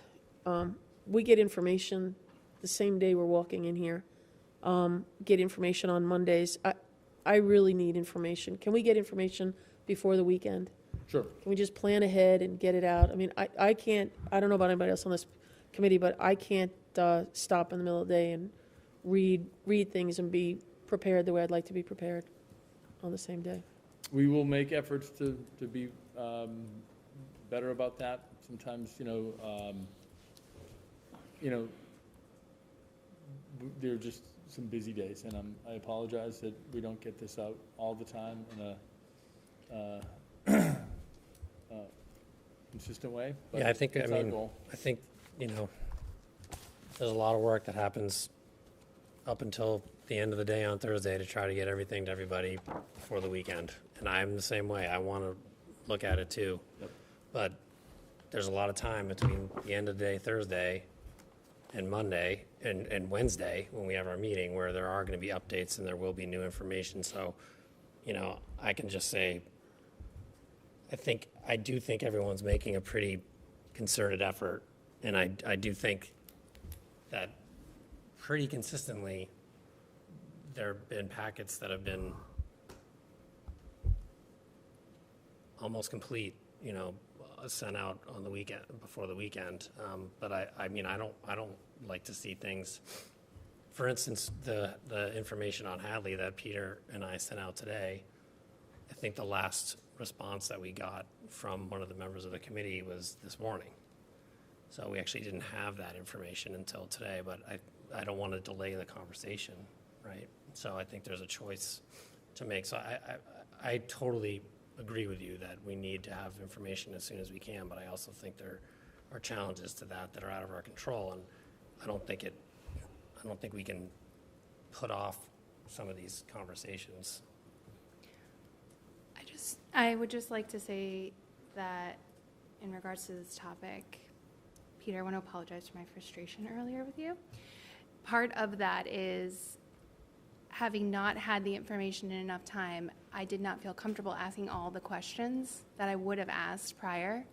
And, you come into this space, you want to be as educated as possible and asking smart, intelligent questions, and you do sort of, that is not possible when you don't have the presentation before the day you're having the discussion. So for me, I am asking this question because I want to come to the table with all the information. I don't have all the background that everybody that sits at this table does. I'm trying to build that repertoire, but I can't ask the question if I don't have the information in front of me. And so I apologize, Peter, for that frustration earlier. No, actually, this is a good, you have nothing to apologize for. Earlier, you might not have seen on camera, while Katie was speaking, I shook my head in the negative, and that was totally disrespectful, and I shouldn't do it, and I'm very sorry that I did that to you. Thank you. Appreciate that. I hear you all. I oftentimes have these similar concerns when I sit in meetings and I get things at the last minute. When I need hours to study it and read it, and it's important. I respect the fact that you take all of your responsibilities as seriously as anybody would ever hope, and we'll try to be better. I appreciate my team. I know I do ask a lot of them, and oftentimes I know, Amy, you were working on this presentation right up until you got here, and it's a lot of work. It's a lot of responsibility. I don't want you to hear this as an excuse. We'll do better. I have one more comment. One, Marielle. I'm sorry, just, I forgot, over the weekend, I received several phone calls from people that live near the new school project. and there was an issue with people, construction people starting before 7 o'clock on a Saturday morning. So I just want to reiterate what the neighbor had said earlier. And I don't know if you're going to be at that meeting tomorrow. I am. But if there's ever a decision that there's going to be additional work done on the weekend, if you could identify a robocall or have a conversation, or even don't do the work. And, I mean, I think those neighbors, I looked at the blasting reports, and they're having a minimum of like 4 blasts, and it's really wearing them down. So I just want, I hear please that. take that into consideration. Appreciate those concerns. And that is it. I won't say anything else. Any other comments, select board time? Motion to adjourn? All right. All those in favor? Aye. Aye. All right. Thanks, everyone. Thank you. Thank you, everybody. Thanks, Thank you, Joe. Amy, thanks, Joe. Diane, thank you, Amy.